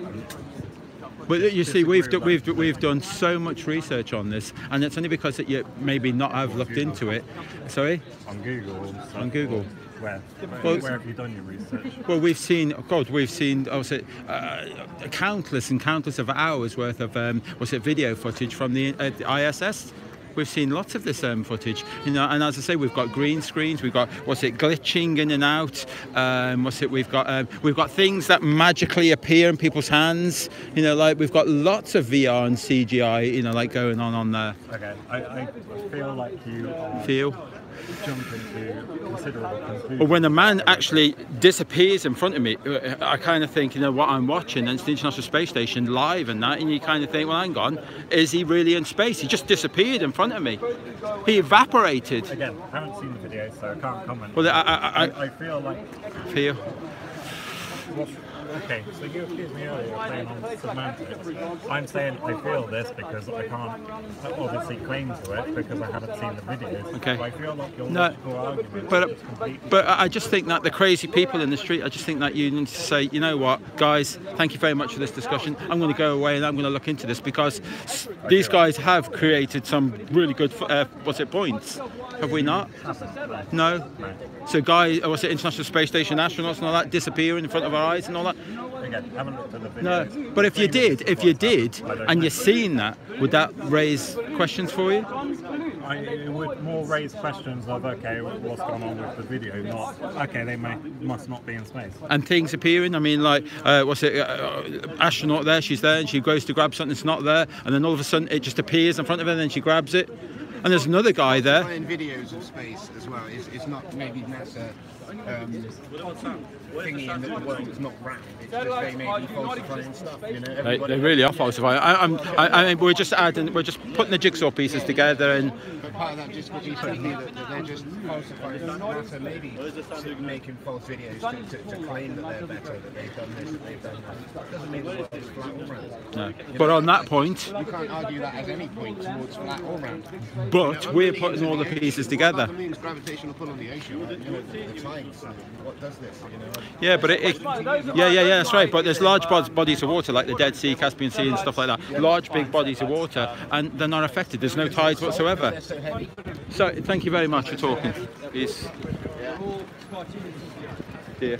Oh That's dear. good. Look, it's nice talking to you. Well done. You know, like fellow flat earther here. yeah. You challenged him really well then at the right time.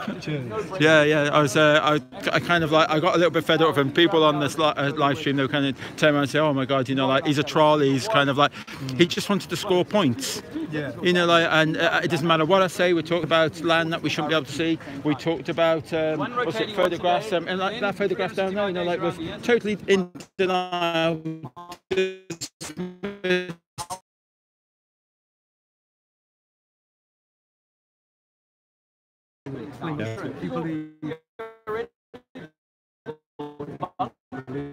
Yeah. It's the same thing with evolution. I think the two really fit together quite well. Yes. Bing Bang, evolution, all that. Yeah, we're all questioning them now. You know. What goes up might come down is a natural law. I only just found out when I first got into it. So if I lift something up, if an apple tree grows, it lifts up an apple to this point, and then the joint between the tree and the... What determines the point? What determines what's up and down? Well, we know... Yes. Okay, so this is an important point. When we were pilots, the teacher said to us, you're spinning at 1,000 miles an hour. You can't feel it. And you go, I can't feel that I'm spinning at 1,000 miles an hour. But the teacher said, because you're so small and it's so big, you can't feel that. So you say, shit, I can't trust my sense. Then the teacher said, actually, you know, up and down. You could be walking on the underside in Australia and you still think you were the right way up. So that really confuses the young mind. But I'm offering you now that I'm 50 years old, I realized 50 years ago that all of that stuff was mind-bending me and made me very bad at school because I realized, shit, this doesn't make sense in reality. So to think about. And that's it. I mean, apart from all this, we're all on our own journey. We kind of think different things resonate with us, don't they? You know, like, but we kind of all agree that that's common sense. Earth is flat.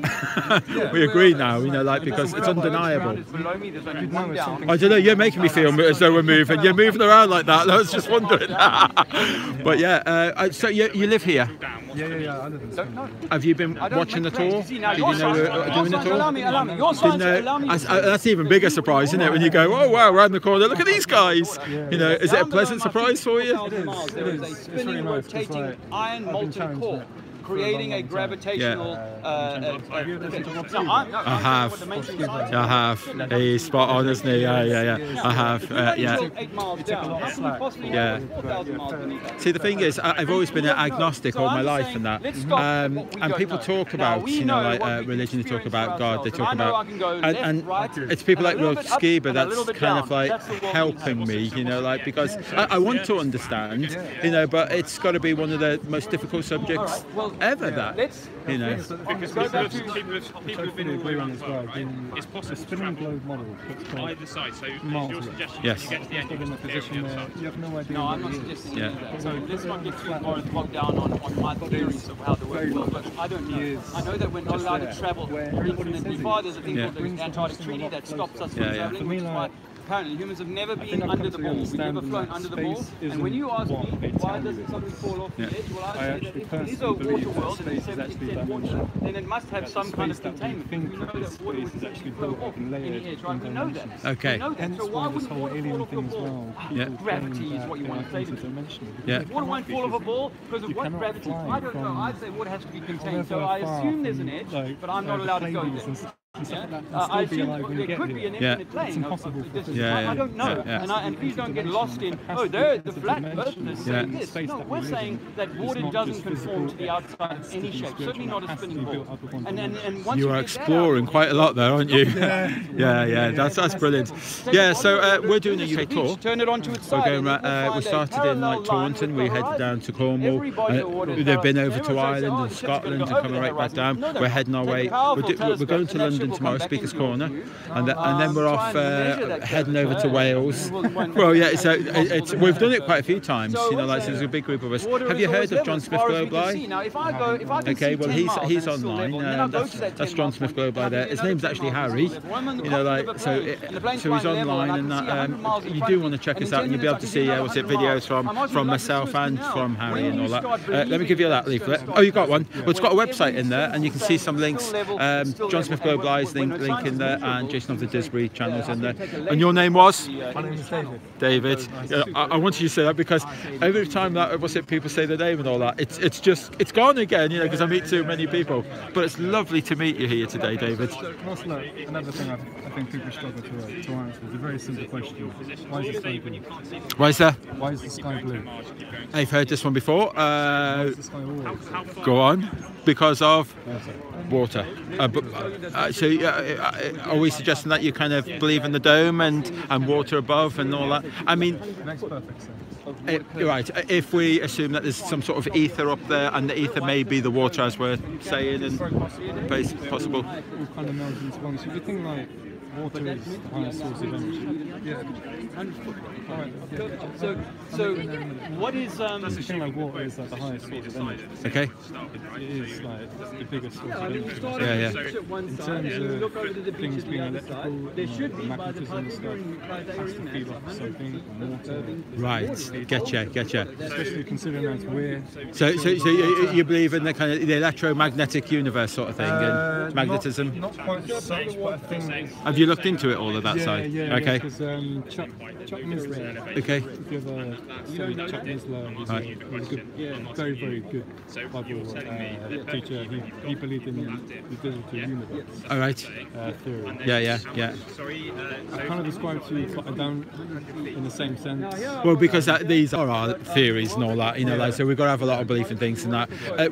We try and we talk about our theories and our beliefs and that. We talk about them, but we have to put them aside. They are on pending, you know, like we have to keep with the facts and that. And we know the facts are real, but I mean, like talking about things like the globe and that, I find that such a complicated one for myself. And you know, we talk about sometimes when people challenge us about, you know, is there an edge, is there a dome and that, or could there be infinite lands? You know, like it's such a big subject, and I think the Earth is a lot bigger than what they're suggesting.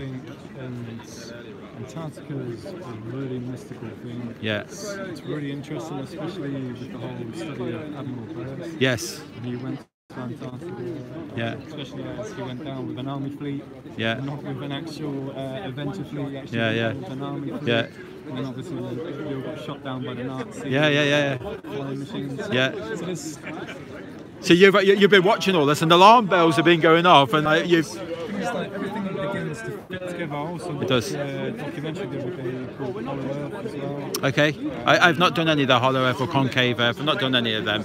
I've got enough to deal with this. Yeah, it's really interesting. I think like it all fits together. It feels like it all really legitimises the Bible. Yeah.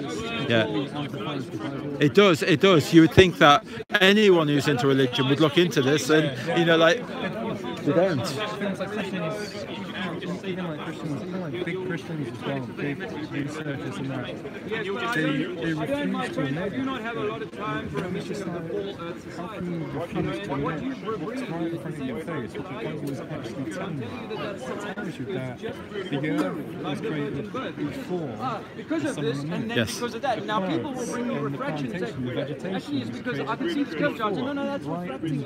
Yes. Created before. Yeah. It is the curve, it's the water going irrelevant to creation yeah. until the fourth day. Yeah. So what was like? Yeah. Yet we still theory of the earth. So when we hear this Big Bang and evolution, it kind of like it really doesn't fit at all, does it?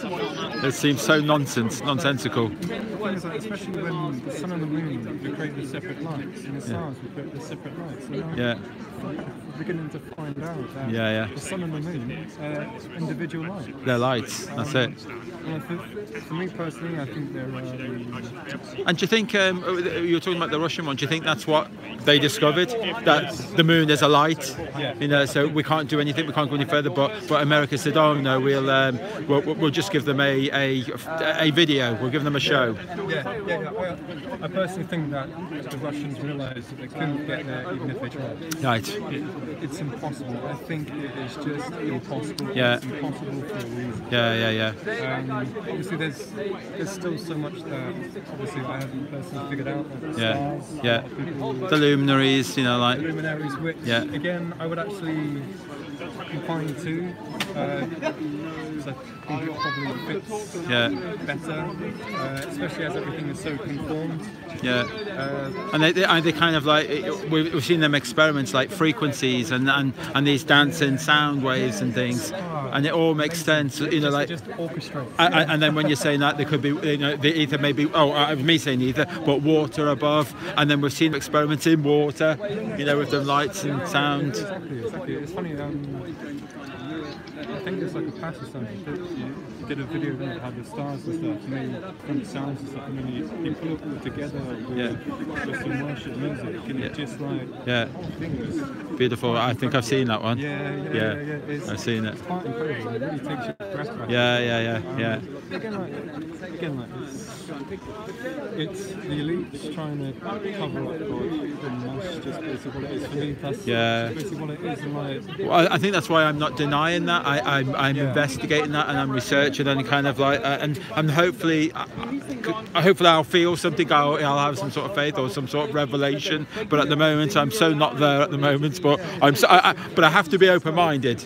I would be delusional if I wasn't open-minded, because if I believe in all of this and I'm not being open-minded, everything's got to be on the table. Everything, you know. Also, another thing as well is where Revelation says when Jesus comes, every eye will see it. And how's Australia going to see it? Yeah. Well, I haven't even brought it up at the moment. You know, like where's north on a compass? You know, we've got a point down there. You know, like it's through the ball. You know, like and people are saying that this mass is everything's attracted, this gravity, to the centre of the Earth. But where's north? I mean, is it up there? I mean, like, so if I'm in Australia and I say to someone where's north, they should actually point in every direction, really. You know, but to them, I mean, north would be right into the ground. But it's not. That's not how a compass works. You know. Purely up. Purely because that's what it's and that's where the virus is. So Well, and that North Star is kind of, is that aligned with kind of the Arctic Ocean north? I'll have to check that out. I really don't know that. I know they say that the stars and everything. I'm just kind of thinking, throwing it out there, Aurora Arborealis, you know, like, because that kind of resonates from, you know, like it comes from, you know, like the north. you know, like, and then goes up, and then and then the North Star. It's called the North. Yeah, so I kind of think it's quite possible. I mean, like, connected some way. I think it's what you'll find with magnets as well, isn't it? So Yeah. north and south have to be facing. Yes. So if you consider Yeah. your north and south are facing, and the magnet is pulling them together, and holding it together rather than Yeah. north and north and pulling Yeah. everything away. Then north and south pulls everything in. And maybe how this, if there is a dome, maybe how this is all connected, how this all works. Yeah, And I think so. If you look at the description as well, it says look through the molten glass. okay, yes. You look at the first chapter of Ezekiel as well. Ezekiel has a vision of God's throne. God's throne is on top of this crystal type structure. Yeah. With water above and fire and everything else, and this thing is directly above that. And it describes exactly what this says. Yeah. Is that description. So for me, I would personally say that God's throne is directly above.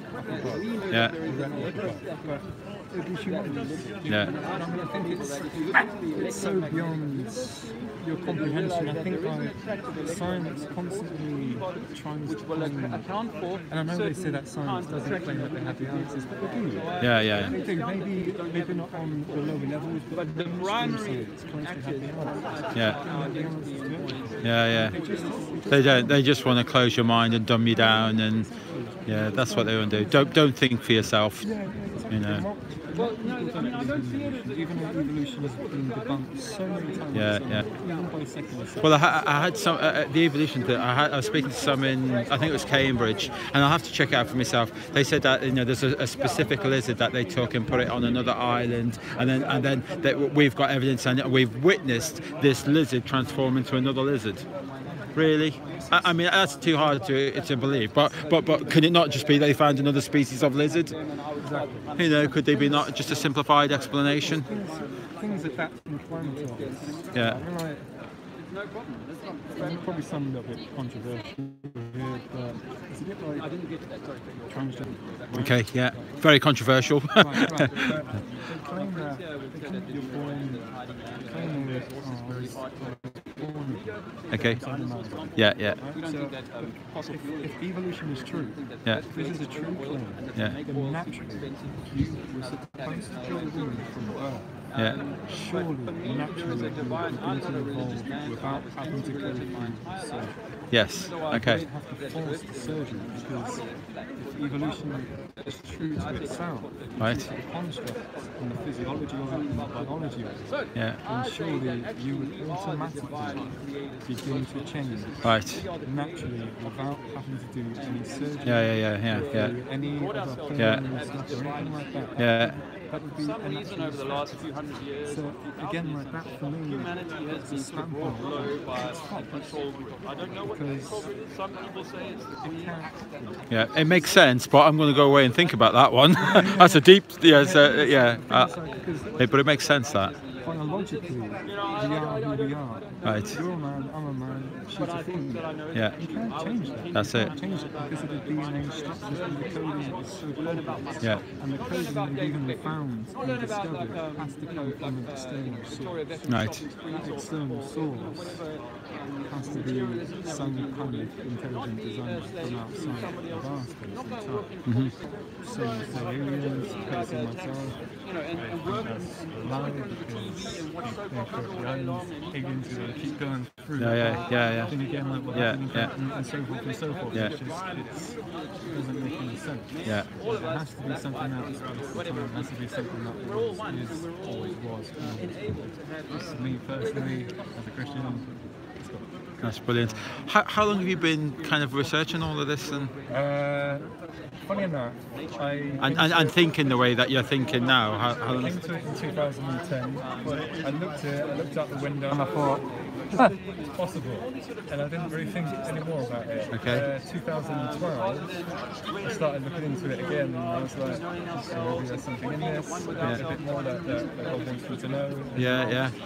I just started really interested, and I was just like, I looked out my window, funny enough, I looked out my kitchen window, and because I live quite high up, I live on kind of the top of Old Town, I can see the entire landscape. Yeah. And so I just thought, you know what? Yeah, I can quite believe that because I can see quite far. Yes. I can see quite far, the horizon's completely flat. And for me, I don't really hold on to things. Yeah. So Yeah. Oh, I was so close-minded. I was. Yeah. I find it's an alien concept for people that can relax, be calm, be open-minded to discuss. I find that's alien to me because we're here now, and I feel like all of these people that are kind of triggered, laughing, mocking, all that. I feel that that's me. I'm one of them people. I was one of them sheep. You know, like I totally blanketed, following, you know, like the norm, following what everybody else.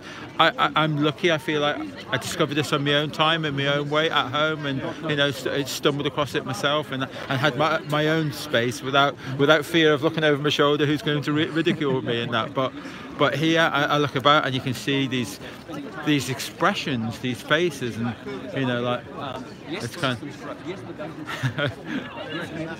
so there you go. It's very contentious, isn't it? Yeah. I think people lie to you so much. People have been lied to their entire lives. It's just like you go into school and you instantly but the conclusion all this stuff, all this conditioning. I think that all governments are a franchise. So you operate as government it's and so the hard. license I from think it's so central hard for control. people to wake up But do when I something think that all scientists, come in, it's just let me like, get to they that. can't lie about. Do I think that all Yes. scientists are in some sort of corrupt collusion? Of course Yeah. not. These scientists, remember, went to the same schools that we went to. They had the same biology lessons, the same geography, the same science. Yeah. They've got a Yeah, I think now I'm challenging everything now. You know, I've kind of like I've now I've changed my lifestyle. I'm now vegan now. I kind of I think about my clothes now. I think about what I spray on me. I think about my health. I think I'm kind of challenging I'm calmer now. You know, like I've relaxed and I'm a little bit more calm and centered. Whereas I probably in the past was a road rage driver. You know, so I've calmed down and try and relax. I still have it in me. I'm still an alpha male. I can still bark and shout just like the rest of us. Yes, occasionally. Especially when you're being challenged. It's good to be calm, it's good to be poignant. Yeah. At the same time, I think when you get challenged, you need to be authoritative. Yeah. Well, not problem. So can you talk about the control? So what the government's sort of at the same time. Yeah. Just missing one piece. That's right. Yeah, I am. But I'm not close to it. You know, like, so that's right. Yeah, lots of people have said this. You know, but I feel I don't want to just turn a switch and go, all right, now I believe in God, and you know, like, and I think that has to be a little bit more deeper than that. Yeah. It has to be like. if I'm the one who goes around your town and draws up all the lines, you can have a house there, you can have a house there, you can have a big house there, a small house there. Yeah. Oh, I know. Yes. Yeah.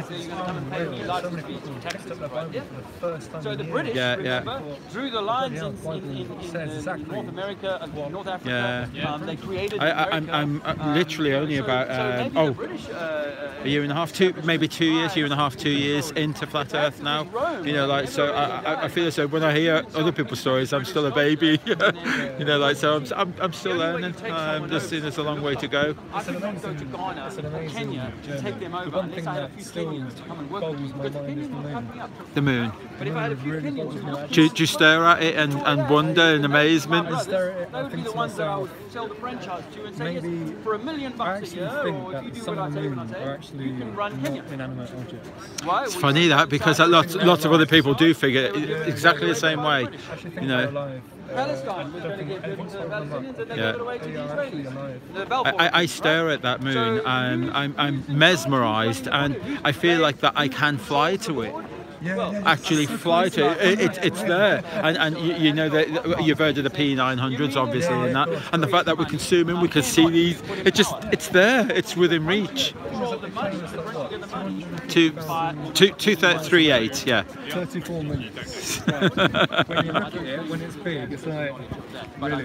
Yeah. It's 250,000 miles away. Yeah. It is impossible. Yeah. Because you can almost just go up and just Yeah. I feel like I was looking at this chap do paramotoring. You know, he puts a motor on the back, and he's got a big sail and that. You know, big kite. And anyway, so when he's going off and he's doing all of that, I kind of think that's what I want, because I can go to the moon then. That's what my my kind of like make believe logic kind of is saying at the back of my head, because I could see it. It's there. I could just fly to it and touch it. It's mesmerising, especially when it's a full moon and it's bright and it's bursting with energy, and it's so strange. One thing that does get me is the moon phases. Yes, it's like what that is, you know. I wonder this is what they were doing in my lifetime and in my experience. I thought that the communists were against capitalists, but it kind of makes you think that, you know, is that designed that way to fool us, that it is a full sphere, and you know. I don't think it is. I don't think either the sun or the moon are spheres at all. With the Americans and the Russians. Right? I don't know what. So the Americans and the Russians tend to have a war with each other. That's like the whole. There you go. That's it. That's it. You're not having a panic. Not having a panic. Oh, it's something I don't know. I must know. I must know.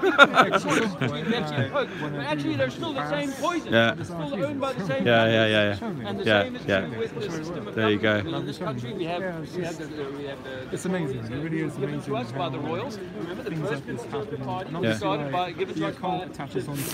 Yeah. Got a second party a little while later. Yeah. And now those two parties are really only operating under license.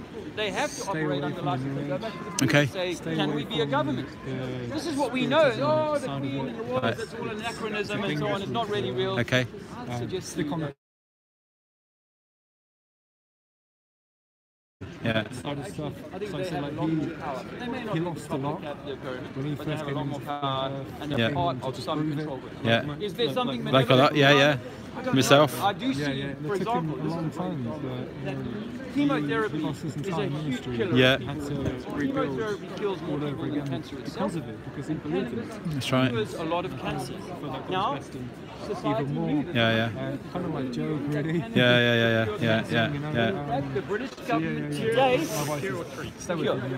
Can I ask you about your family briefly? Family, friends? Are they anyone flat earthers, or is it you on your own? My mum is a Christian. There's plenty of people talking on YouTube about how cannabis quite a lot of things. And have you met other flat earthers? They not only be cancer, you cannabis, you have to improve your diet. It's not only that, it's taken me a little while to get an acidosis in your body will cause cancer. Yeah. She really wanted to cling on to it. Because you can't rant at your other halves. You can't rant at them. You just got to put a few seeds, a few gems, and seeds is a very United Nations report. Just plant seeds. That's it. And then hopefully she'll come to you and want to know more. You know, that's what I've been doing. It's not my seeds haven't grown yet, but you know, I'm still throwing seeds. You know. Now this is the same government that banked me up 10 days ago. Just can't do it. No. It's like the most simple answer. Nobody can answer. I use cannabis every day because I know it is good for my health. It is behind the clouds, behind the. And I know that your great-great-grandparents used cannabis all the time because they knew it was good for your health. Yeah. In 1910. Yeah, no. I'm just trying to think myself, because what mainstream science says about the blue. You know. And why? Because the petrochemical industry realized they could make these pills. Where is it? They could get people hooked on their drugs, which is probably why Afghanistan is producing much more popular.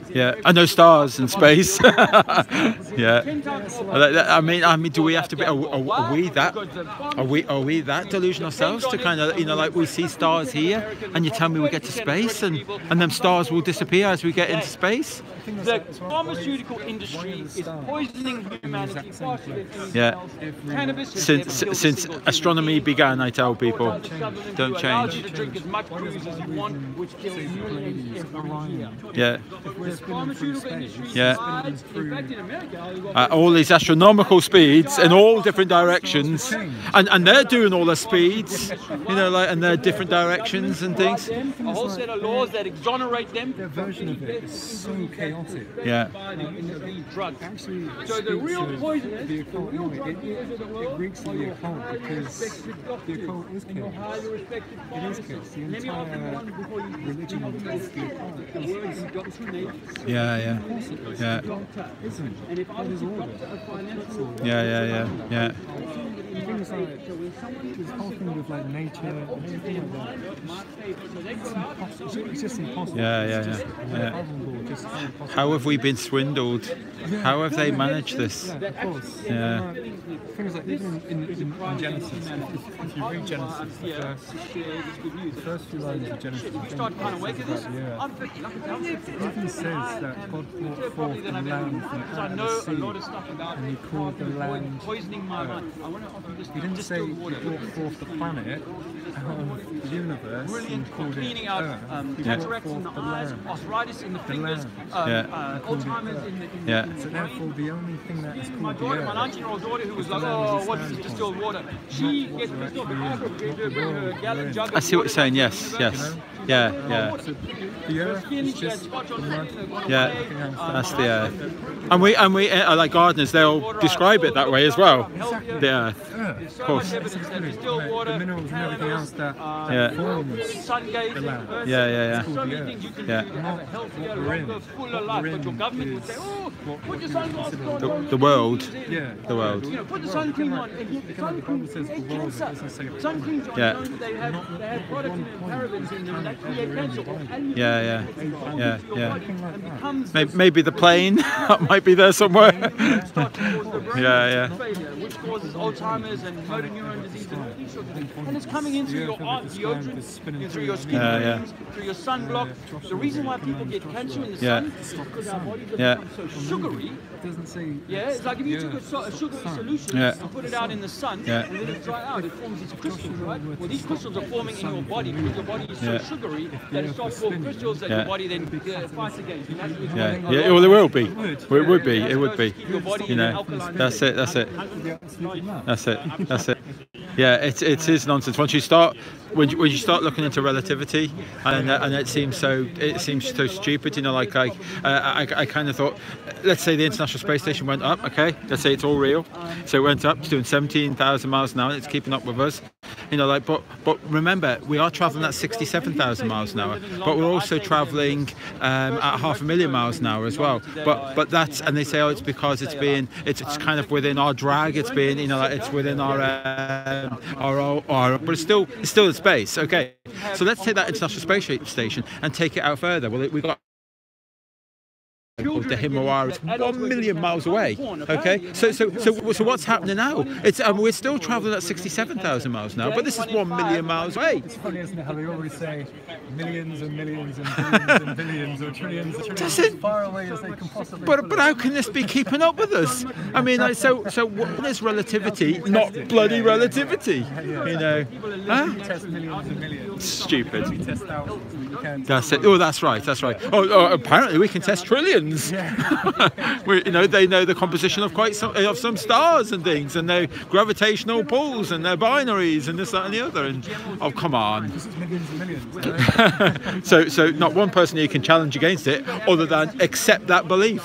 Exactly. You know. Those people are generally. Yes. Yeah. You see those Africans. Yeah. 10 years into coming to Europe, they start filling out and start being susceptible to these. Yeah, that's it. And other conditions. No. Yeah. Well, they're meant to do this data carbon nonsense, you know. But yeah. I go around gravestones just looking for a few things. And I see plenty of people that have died 200 years ago at the age of 97 and that kind of thing. So no, I don't accept. I know that we've been held in the Middle Ages or Dark Ages this period that has kept people down. And in South Africa, for example, when I grew up, Africans were only living 40, 50 years on average because the conditions for them were pretty, harsh in some cases. So no, I accept that. I think that humankind. Anyway, let me introduce you. Have you seen? You've heard him in the background. This is Dave Mannell, and he does a Shakespearean flat Earth speech. So what we've got here is on that leaflet you've got our website there, festart.globali.co.uk. You can, if you go to globali.uk, you'll see all of these videos. So this video will be eventually up. This is actually on YouTube, so they'll love you.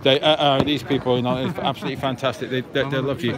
But when you go to FE Start, you'll see there'll be a link called Jason of the Disbury Family, and you'll be able to click on that, and then you'll see yourself and see whether you come across. Oh my God!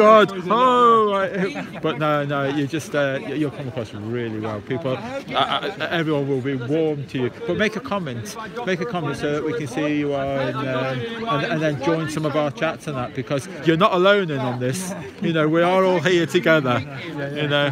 So I say we're still where we are. Oh, it's Speakers Corner tomorrow. So you'll be able to watch that live if you want and see how we got on. So let's shake your hands. Brilliant. This is Dave. Cheers there, Dave. I can prove that. And if you don't yet know, oh, Dave's on one. Time for you to wake up, my friend, because Earth is flat and your government is lying to you about everything. So your cancer can be cured by cannabis. Did Columbus fall off it? Pythagorean in the Greek era, 2000 years ago. None of us are allowed to know that. You told me I can't know either. Let's grab some leaflets. So there's lots of people here, and I want to just make sure.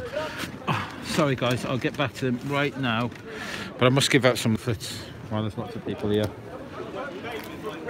Oh. There you go, check a leaflet there. There you go, check a leaflet there. Excellent. Oh, sorry, I thought you had that. There you go, that's it. There you go. Would you like a leaflet, sir? There you go. Why not? Good. There you go. Would you like a leaflet there? No, you okay? People that don't understand. Take a leaflet there. No, you're fine. Which part? Yeah, but which part is nonsense though? How do you explain the pictures of when they're in the space station and the Earth as well? Robert Sims there, he just takes high altitude, he works for NASA, takes his data visualizer, he takes high altitude pictures. They're called composites, they stitch them all together and then they make the globes and add layer and all that. Well no, he says it. He works for NASA, so, and look out for Robert Sims and then look out for his internet. Well no, you just asked me a question. There you go. She wants to think that the entire world is one, and a few people are right to say the world's flat. Yes. Quite honestly, yes. Well, it's not really an opinion. This is a knowing. That's spherical trigonometry. You're not meant to see all this land. Land from great are meant to be over the curvature of the Earth, but we can see all this land. It's not an opinion, it's observable fact. Thank you. Here we go.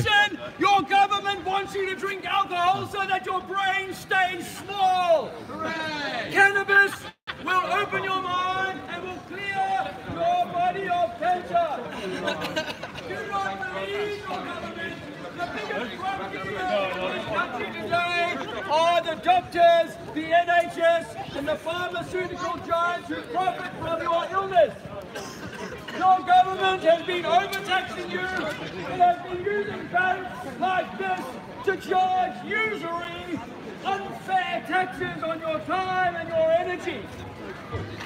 Income tax was designed to pay for the rich man's wars, the bankers' wars, and now you give up 2 days of your week simply to pay their taxes, to pay their wars, to keep their military complex going, and to keep their system of control. Yes, system of control, because all governments are a franchise.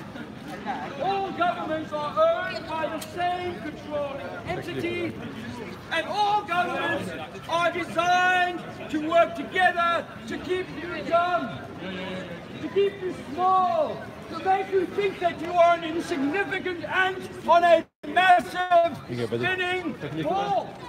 Brothers and sisters, I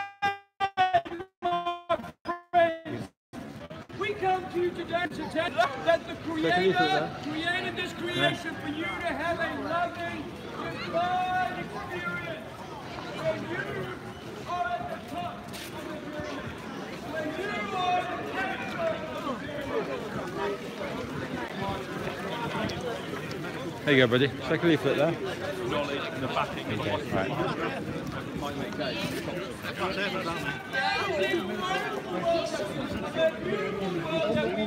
There you go. Would you like a leaflet there? Okay. Are you okay? Sorry, that. I already have one. Oh, sorry. I forgot who we're giving them out to. Would you like a leaflet there, sir? Thank you. Oh. Dave's doing this Shakespearean thing, which kind of stops Swindon in its tracks.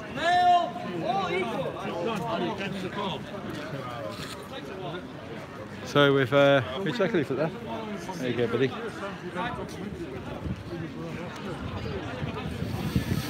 So I don't know if anyone's seen our leaflets. It is you have been lied to, Earth is flat. And then we've got cognitive dissonance. And then Your question, sir, is that how do I believe in evolution? I tell you what, I no longer have a belief. Do you believe in the virgin birth, sunshine? Do you believe in the virgin birth? it's not. That's a speech. That's not shouting. Don't, but 1.5 billion people believe in a virgin birth. Now, I'm telling you, your question is, do I believe in evolution? No, I do not.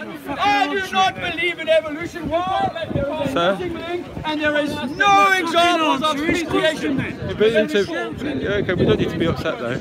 It's okay. Just we're all being calm here. No, are you upset? Okay. I haven't finished my question. Okay. Answer a question with a question. Well, no, just we're all calm. We're all calm. It's all full of love. We're all calm here.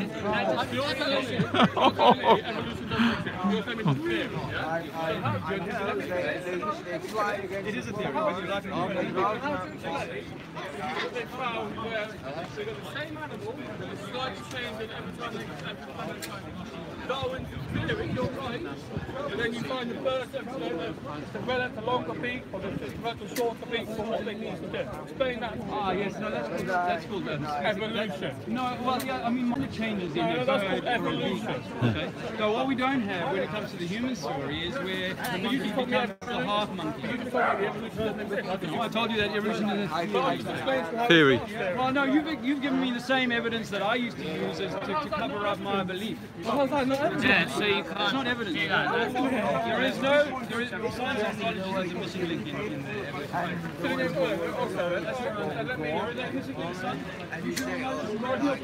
There is a missing Shall I link. leave it there? There you go. Shall I leave it there? No, okay. Shall I leave it there? There you go. Do you think it's a fact? Do you think it's a law? What's your name, son? Here you go. Check it there. There Because you go. you're a genius. This man here has proved that gravity is a law. He's the first man in human history to say that gravity is a law. Go and do your homework, son. You'll find out that gravity is still only a theory, unproven by all of science. So what do you call it when you jump in the air and you come back down? Explain that. I call that exercise, son. That is exercise. You can do that all yourself. I'll go and look after your Oh dear. Oh dear. Oh dear. Now, obviously, I am... Oh dear.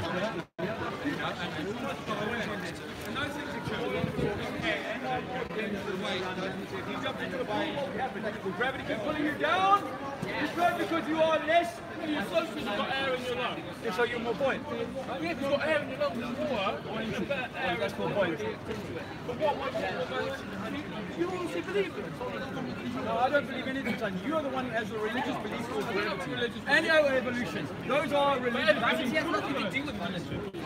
It is. Scientism. It is. It's scientism. Science. If you jump up, you fall down. No, you do go up and down. We know there's an up and down. because of your more dense than the surrounding atmosphere. Hold on, I haven't moved on from gravity yet. So yeah, we haven't. You've got to understand that in theology, do you believe in a religion? Do you believe no? Okay, but the people who push religion are called theologians, right? The people who push the kind of science that you talk about are theorists, scientific theorists, like Krauss, Cox, and all these people, right? So you hear the words theory and theology, they're the same kind of words. So that's why I tell you, so you go home and think about this. This guy there today says that my theories are like a religion, because it's a belief saying that if you leave something for long enough, or if you allow something to get big enough, it's going to do things that I can't see, and I can't measure, and I can't test. So the bones, I used to believe this, but the bones that say a fish becomes a rabbit, becomes a marsupial, becomes a man, I mean becomes a monkey. Well, things can. Okay, I'm jumping out. Remember, your evolution theory comes out of the water, right? Right. So it's something that was on the land, so the fish evolved to go on the land. There's no proof. You get that frog, it starts to tadpole, and that's where it's nice and safe. Oh God. Am I wrong? No, dear. Dear. God. I worry about people's education, I do. Oh dear. You don't start looking like this. Dear. You can't bring tadpoles and frogs to the what's it, evolution argument. Is that not silly? I'm going to more depth. You boys know how a plane flies. Yeah. Can I check? Have you ever been on an airplane? Alright, so you know how a plane flies. Of course you can. Oh, you'll take a picture. And you can go over leaflet and there's... There you go. Check on them. There you go. There you go. Oh, sorry, you got your picture. Yeah, okay. And you got your leaflet. Is it still there? He's doing well, but... You don't know how a bird flies, and I can't help you. Alright. It's a tough debate, tough arguments. He's doing well. Why are you pointing the camera?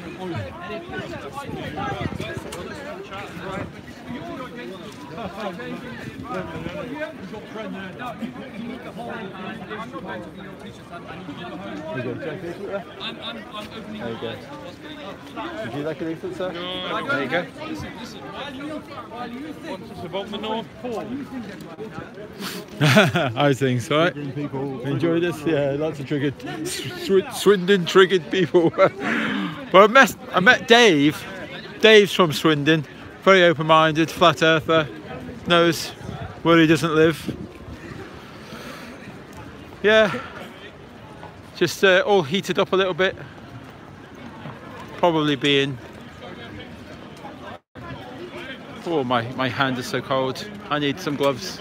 There is top man there. I could buy myself some gloves, but I might miss the fun. Yeah, here it is.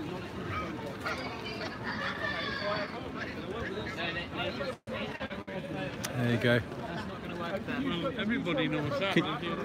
Can you tell Dave to speak up? We're losing the crowd. There you go. Right, so this is Swindon and it's a busy Saturday afternoon. It's very cold. We have Sean with us. We've got Sean here and we've got Dave Mantle here. Harry. There you go.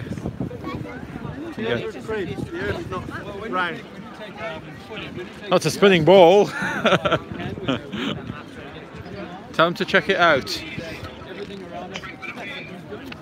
Hey? Tell them to go to festart.co.uk and you can see all the videos. Go and watch all the videos on festart.co.uk. And if he yeah, but if he goes to Festart, he'll see Jason of the Disbury family. He'll see some links there. He'll see John Smith Globe Light, and you'll be able to see the footage of today in Swindon. Has anybody else got some questions for me?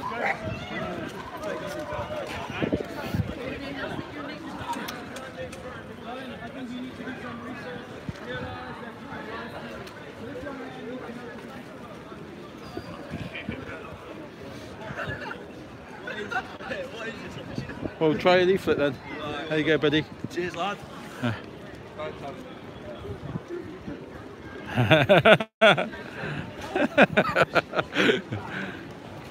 There you go. Would you like a leaflet there, sir? Yeah, sure. Yeah. There you go. There you go, guys. I like leaflet there. Do you want one? I've met you before. Have you? Where to? Truro. Oh, wow. Truro, yeah. Oh, I did go to Truro. All right. On Common Live and everything. Very good. Yeah. Okay. And we're still at it. Did you convince anyone? Well, we're not here to convince. We could never. Did we convince you? No, we can't. So I mean, we can inspire debate and hopefully.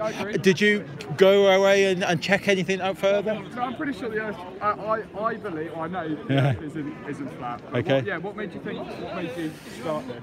Okay. I mean, purely awareness, purely the fact that I feel like it should be, we should be able to talk about it without fear of ridicule. Now, you're in Truro. Did you see how heated it got in Truro? Yeah, I saw a few bits. Oh, because Common Live wasn't very flattering. no, that's right. You know, like, but it's I think what it is when you get a bunch of kids together and that, and it just become mockery, and we were just having we're having a discussion. You should be able to.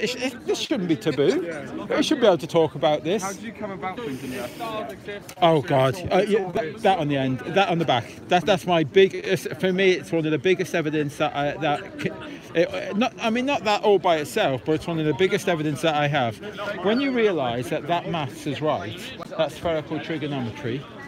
Okay. So you know the thing about what's it, for every mile is 8 inches per squared mile.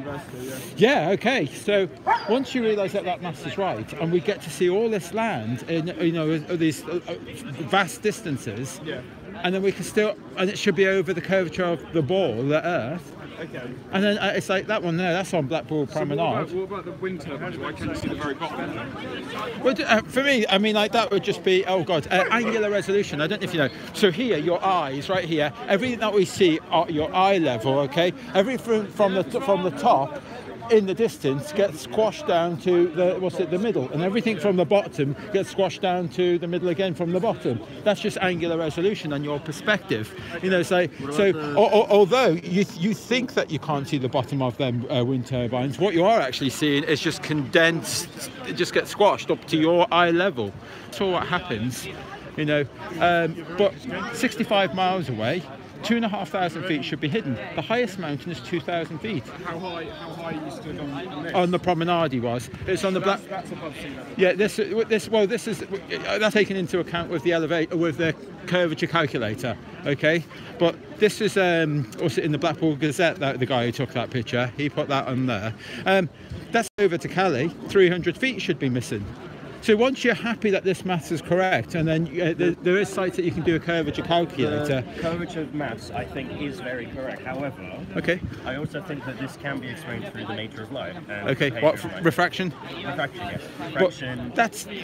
But that's 273 miles away. 273 and you miles, think so refraction like could a split millisecond. And you think that could bring up mountains 3, 4, 5 miles high? We've got a guy who's on YouTube, and he's been taking infrared pictures, videos, and he can see up to 600 miles away. And you think refraction would whiz that all the way up? Okay, not only whiz it up, but let things stand straight and not leaning away. Yeah. You think refraction can do that? Well, that's how light behaves. Okay. I mean, it's a textbook definition. It's a textbook behaviour. It's been written in every textbook that we've been sort of taught. But where's the dense medium to make this happen? Because when dense medium is the Earth. You know, we've got a huge with the Earth. That's a dense medium. Because when you learn about refraction, let's say like a glass, and we put a pen in there, and then we see it refract off to a different angle. I mean. Refraction, first of all, we have a dense medium, which is the air anyway. Yeah. Consider how light goes through a vacuum in normal situations, and now it's in the air. Right? So a vacuum down on Earth? No, there's vacuum in the space. And then there's but again, all your information on space and all that's something that you cannot test. I cannot test. You have to have this belief and second-hand information that we don't believe exists. We don't. But mathematically through observation. Yeah, no, that's the thing. You get a telescope. That's the thing. No one's been up there. No one's been up there in space. I know you believe that, and that is a belief. That's not your first-hand knowledge. That is your belief that someone's been up there. This is when it gets philosophical as to whether, if you haven't seen something, you should believe. No. I'm not. I'm really not saying that. I'm saying that you believe that people have been into space. Okay. Have you looked into, let's say, the moon landings, and maybe you believe that happened, that was real? Have you looked at all the anomalies over the moon landings and why so many? Okay, like there's no blast crater underneath, the LEM. There is no even dust. There is no blast crater under the LEM when it landed and that. There is no... okay, I beg to do it. Okay, well... Is it in here? Yeah, well, I think it's... that's one photograph. There's the blast... There's the... what's it there? And no blast crater underneath. There is not even any dust on the legs. There is sound being heard in space when the astronauts throw a cable, and he throws a cable and it hits the LEM and it goes doing. There is waving flags. There is... The moon isn't somewhere where nothing exists. It still has some sort of an atmosphere. It still has some sort of medium for sound to travel through. And secondly, science says that there's no sound in space, also on the moon. But science does say it. Oh, does it? I can work on it. I did my research. I looked into all of this. I did my research as well. It's why I'm an engineer. Okay, and you think there's sound in space? Because even at NASA. It depends where you define space. Okay. If you define space, well, we're talking the moon. We're talking the moon. No, there is not. Well, that's right. But yet we heard it. On the moon, there is some sort of. It doesn't matter how small it is. There is an atmosphere. Okay. But we can hear. I think whoever was banging the flag in, and you could hear that going doing, doing, doing, doing, and hang on. I was just getting to it. And so when he turned around and says, "Oh, I can hear that noise," he says, "That's okay. It's my microphone in my suit, and that's fine. He's got a microphone in his suit." But when he throws this cable and he throws it at the LEM and it goes doing, they were in no contact with this whatsoever, and yet we can still hear sound. There's also divergence of different shadows, from 3 different sources. They had only one light up there, being the sun. One light, and yet we've got 3 different shadows. What's from the contouring of the sort of terrain? So you've seen them shadows? I've seen the pictures of the shadows. And 3 different directions. Yeah, but the only time that we can replicate that is in the studio with different lights. No, we can't replicate it by using different levels on a quantity. Well, I've looked at a lot of video evidence for this, and we can't replicate that.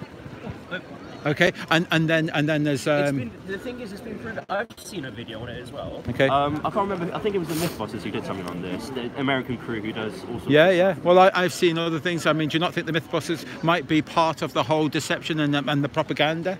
Could it be that? But when they showed it on video, sorry. Why would they? Oh, that's you must have asked that question last time in Truro, and no one's been held accountable. No one's been judged. Well, so for me to know a why, we must have answers from someone. At the end of the earth, so all around us. What is it? Okay. What's it as in when you say the end of the earth? How'd you get for example, how'd you get from Australia to India? Well, not India, but Australia to, I don't know, the other side of America. If the earth is flat. Just walk around the continents. What's wrong with that? Even when we know. And I'm not a ball. I can walk around you, and you're not a ball. I've just circumnavigated you. So. If you go to the South Pole, you can see the edge of the earth. If you go to the South Pole, you can see the edge. Yeah. Can you? Which one? Where's it end? I don't know. I've never been there. Could it not be infinite and carry on forever? Well, an infinite Earth. Well, could it not? So how do we wrap around the Earth when we travel? Sorry? When we circumnavigate. Well, I just did that. I've just gone round you. Let's pretend he's India, you're Africa, and I just went round. The circumference you've just travelled is very, very long in comparison to what we actually travel when we go to that place. When we travel to, say, from here to Australia, we take almost a straight line there. No, we don't. Almost a straight line. Well, no, but how could you? You got aeroplanes, they got wind shift and things. They get blown about. No one does that. When you're in a boat, you've got. It's a puppet train. All I'm saying is it's not. specific circumference Okay. around the Earth. Yeah. You don't travel around the rim Okay. of the Earth to get to another place.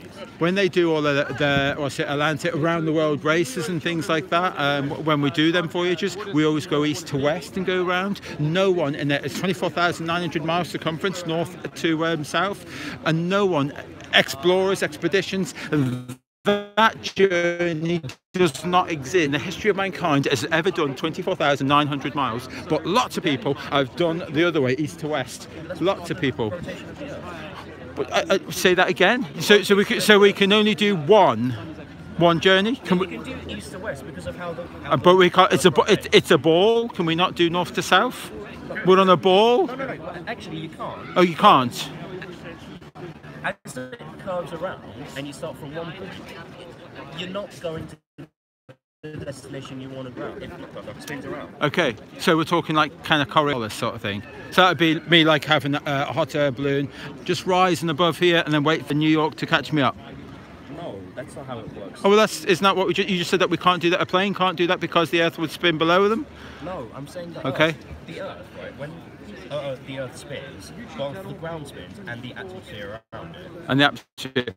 People understand what that means. I'm a sailor, I go out to sea, the wind comes from every different direction, north, south, west, east, and you're saying the Earth gets dragged along and spins with us. Yeah. So I don't understand. No. I'm Okay. saying the wind, right, in that specific situation, it's all very relative, mind you, right? In that specific situation where, say, I don't know, the boat is obviously on the water, there's the wind coming. Yeah. But if there's the, if it's a plane, it's up, I don't know, 10,000 feet, the medium it's on is the atmosphere, essentially. So the sea is the atmosphere. The medium that it's on. The sea is the medium that the boat Is on, okay. And that obviously that drags round with it. But what about the atmosphere, what we're talking about? The wind and all of that. I mean, we're talking about planes, you know, like a plane's going from north to south, but you're saying that possibly couldn't do that because it would the Earth spins. If you start here, when we want to go down here, Yeah. the Earth spins, and you travel along with it, you're not going to get to the location you want to get to. I'm amazed that you've said that, because that's been kind of our argument. That's like kind of like you're telling us that there is a Coriolis in effect. No, I'm saying that There isn't. that specific example you gave us when no one's done that, you can't do it. Can't be done. No. Really? The reason it hasn't been done is because you can't really do a straight line from the... Do you agree with that? Yes. You do agree with that? Okay. The Earth spins. So the Earth spins below an aeroplane. Yeah, So the Earth does spin below it. So is not your logic that if an aeroplane is flying to sort of New York, he would get there quicker one direction than flying around the other way? That's exactly what... That's what you're saying? Well, because I mean, like, let's say if you go from here east to New west. York, Yeah. I don't know, is it eastbound? So let's say, well, eastbound. that's If you right. go eastbound, yeah, it'll be quicker. If you go westbound, if you go westbound, it'll be quicker than eastbound. So what we're saying, I fly to, if two planes leave at the same time, Yes. one's in New York, one's in London, and we both fly at the same time, one will get astronomically quicker because of the Earth's rotation. Half an hour difference. I mean, have you been to foreign countries? Could that not just be wind resistance? Well, You're saying? wind resistance does work with that, but Okay. it's also the curvature of the Earth and the spin of the Earth that accounts for it as well. Wow. I can't believe that you're saying this. Good, sorry. How do you explain that, the flat Earth? Okay, nothing more than density and buoyancy. Okay, the molecules in that are heavier than the air around it. That falls through the air. The air below wants to rise above. That's called buoyancy. That's why helium balloons rise and defy this magical Harry Potter force that is below, that is supposedly pulling each other together. You know, like that's. Why am I not floating? Okay, I don't know, because you are heavier than the atmosphere. I'm just trying to... Yeah. But you want to use the heavy arguments for. To be able to be heavier than the atmosphere, there needs to be a gravity. Okay, I don't know. When you say I could, when I was 47 years of age, I could parrot that information. That's what people said, but I could never prove that there was a force pulling something down. And you can, okay. And how can you prove that something? I mean, that fell down. Could that not fall down due to density and buoyancy? You must have had all these arguments with us, and you've had so much time to answer now. You met us in Truro, It's not. and you must have heard these arguments. I'm trying to choose my words carefully. Okay, yeah, okay. It's a really good argument that it could be buoyancy. It's compelling. Okay. I disagree. No, that's fine. That's okay. Yeah.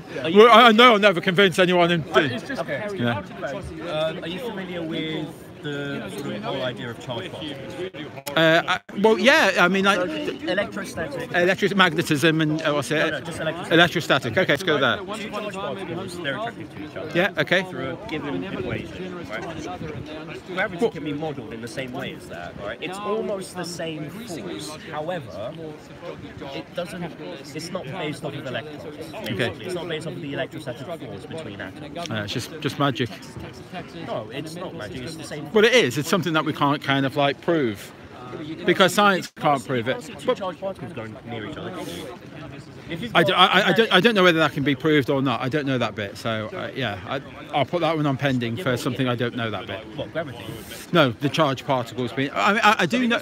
You can see it. Yeah, I never said it wasn't. I said I don't know that bit yet, but I'll look into that. I do urge you to research that. Yeah. I mean, this is a good analogy. I do accept that static. I did read that static is does pull things together, static, and it repulses. Yeah. And Henry Cavendish, who talks about gravity, and he talks about he did the gravitational concept. You know, like when you had two lead balls and in a barn, and they came together, and he was on the other side of the courtroom with his telescope, and he's seen them move together and that. Okay, but lead balls, I checked, you know, whether there was static properties of lead, and apparently it's quite high. I didn't know that.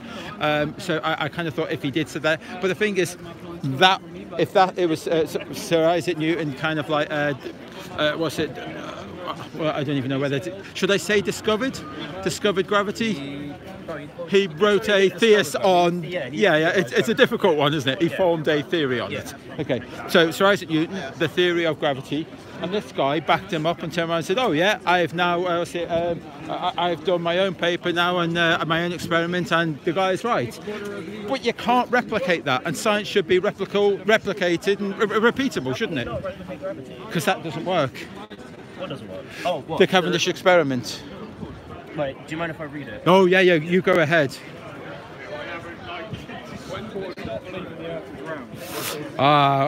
We just talked about that. What's it? It was about a year and a half to 2 years ago. No, when do they believe the Earth is round?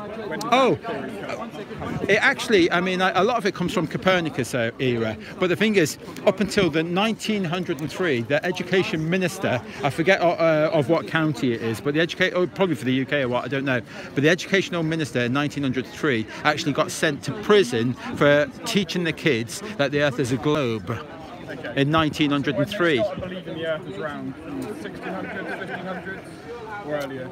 Well, you supposedly can go back even further, and Aristophanes. Back at the Greek times, why did they want to convince people the Earth was round when it wasn't that flat? Okay, I think you find that a lot of it is to do with maybe religion. I wasn't there. I mean, we're talking 400 years BC, but I can only. I mean, like there was back in them days, was it sun worshippers and all sorts of things going on. Okay, well, anyway, but Aristophanes, he was the first person that come across with the circumference of the Earth. Okay, Aristophanes, from Cyan to Alexandria. Okay, with his sticks and shadows. In some books, it says he did it with sticks and shadows. In other books, it says it was obelisks. In other books, it says it was wells and shadows. But the thing is, I urge you, and if you're interested, try and find any information that this guy ever existed. There is no sculptures, there is no scrolls, there is no scriptures. There's absolutely no evidence that this did in mankind. Okay. Could you point me in that direction? Because I've been searching and searching. There is no evidence that this guy ever existed until I think he appeared around about 1700 or so. You know. Horizon. Okay. How does the sun and the moon disappear behind the horizon? How does the sun go behind the horizon? Okay, but nothing more than perspectives. Look, when we see these, we talked about it a little bit before about when we looked at these people. I mean, like they're 1 centimetre in the distance or so. Okay, now you know they're not 1 centimetre. meter high, okay? So everything in the, what's it, above gets kind of like pulled down to the center, and everything below gets pulled down to the center. Now, if the sun is right here above our head, okay, as it goes over that building there, we know it hasn't gone down the building. We know that. It's just gone out of our perspective behind that building. So there could be mountains and things, and maybe, I don't know, what's it, Antarctica or something in the distance and all that. So it's going out of your perspective behind that building, so to speak. Say that again? Well, no, because we can only see through our limited atmospheric conditions, can't we? We've got, it's nice and clear here right now, but the more if I look out with a camera and all that, say 2, 3, 4 miles, it gets hazier and hazier and hazier, and that's just air density and pollution. The moon and the sun, do they stay the same height above the Do they stay the same height? I don't know that myself. I don't know. I can't answer that. I mean, there's certain information I could only theorise, and I try and keep away from it. I do have lots of theories and things, but that doesn't help any of us, does it? My beliefs and theories. One Wikipedia search has got me to this page, obviously. He was a poet, and his works are still and I think there. yeah. Secondly, in regards to the whole sort of geography and the whole circumference of the Earth, supposedly he did write all of this up, and he was the bookkeeper in Alexandria. Alexandria. That got burnt down about. Oh, we actually got burnt down about 5 or 6 times. Burnt down. It got and it's like, you know, like. And everything was lost in it. Okay, So, but that's like 400 years BC or something. what, the library of Alexandria? Yeah. Oh no, it has been burnt down since then. But Aristophanes, he was he not for about 400 years BC or something? Was it 200? Sorry, yeah, pardon me. You know, like I knew it was something BC. Yeah, it was a long time ago. 200 BC. It was a long time ago. But what I'm saying is, the library of Alexandria did exist. okay, but we obviously we didn't have a printing press back then. Okay, you know, like in that era, about 1700 or something.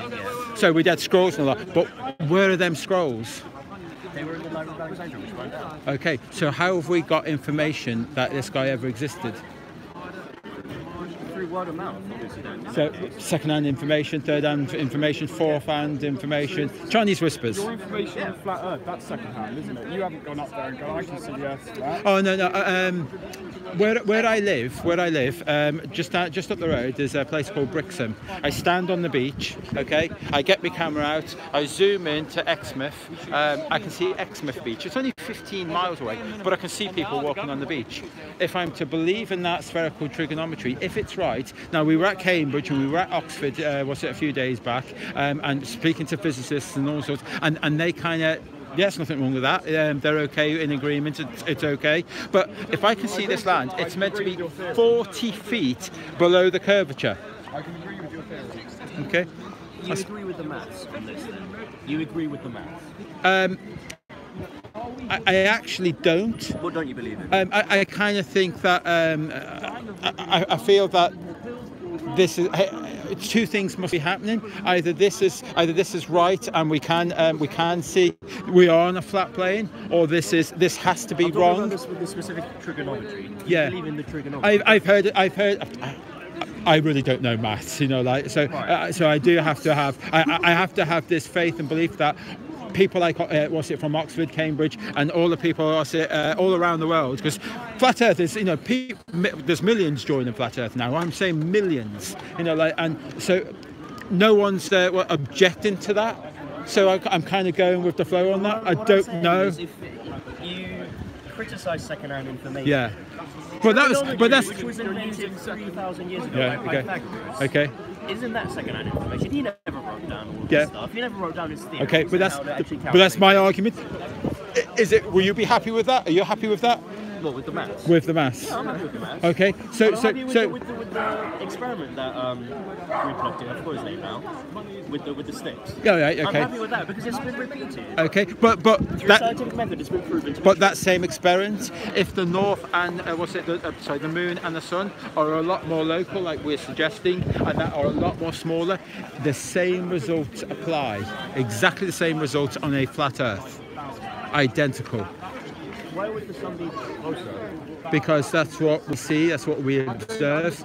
We don't. Moon is 238,000 miles away. If you look how big Tycho's crater is, which is approximately about 30 miles wide in that. How do you know that? Sorry? How do you know that?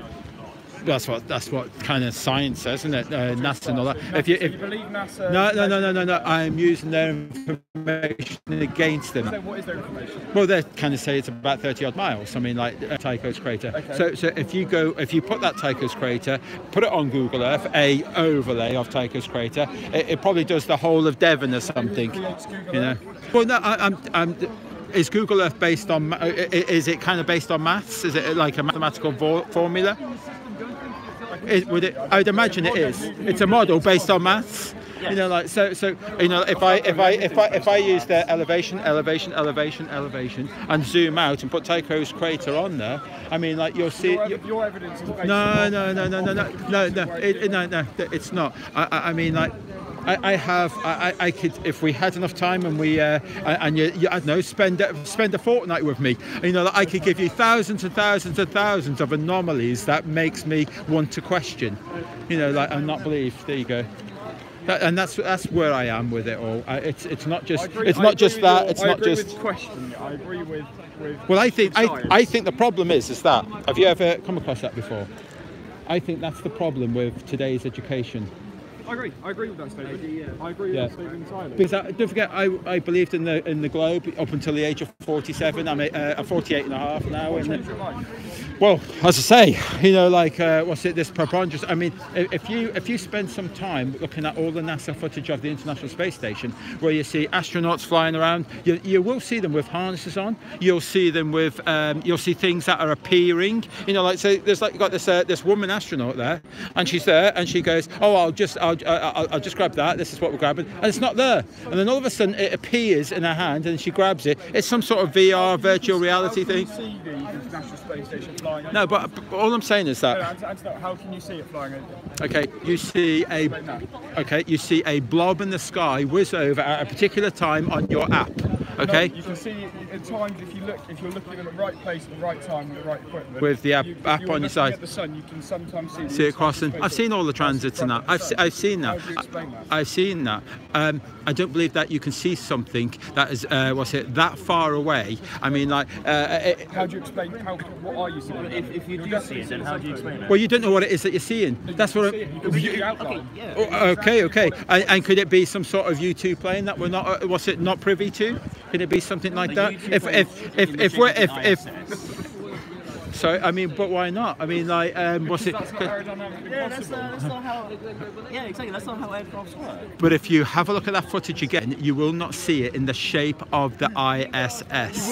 You will. So there should be thousands of these images, and yet I've only seen about 3. And yet I've only seen about 3, and I've looked. Well, because there's so many astronomers around, and we've got so many advanced bits of equipment. I'm telling you, there isn't. There isn't a lot of footage what you might think there is. You know, like yeah, I've seen footage, and you'll find something because I've seen footage. But like, because it's not that far away. Because if the International Space Station is meant to be over 100 miles up in the sky, you really think that you can zoom in and see something 100 miles away? Really, through all our through all our atmosphere, but through all our atmosphere and everything. Sorry? How do you see the moon? In what way? Well, it's quite large, isn't it? The moon. Yeah. So you can see stuff through the atmosphere. Okay, but it's quite large. It's quite large. Okay. So you can. It's hard to visually see it with your eye. I think that you're being deceived, but you don't know what that is, and I certainly don't know what that is. But you are certainly being deceived. It's travelling at 17,500 miles an hour. Yeah. How can you taking that as fact? Again, I'm using the data provided that NASA gives. No, I don't agree with that. But can I use it against them? Would I have to have a stance to come from somewhere, or should we not talk about? Let me just deny it. And there is something up there. I agree. I can see it up in the sky. Oh God. No, you're just getting silly. No, well, what is this? What is the sky? No. Tell me. You tell me. You brought that up. No. You brought that up. What is the sky? That's the most ridiculous. Above us, there is a clear definition. The sky. There is no Sky Unbelievable. starts here, sky finishes here. Space starts at a certain point, and the Earth's atmosphere starts at the Earth. And where is that? What is that? Where? 80,000. Well, 100,000 feet. Yeah, that's 100,000 feet. That's the boundary of the Earth and space. Okay, so when we set, what's it, hot air balloons up with, amateur cameras and all that, and they reach 130,000 feet, they are actually in space? Okay, so when they're in space and we see this this footage, and we see a big flat horizon. You don't.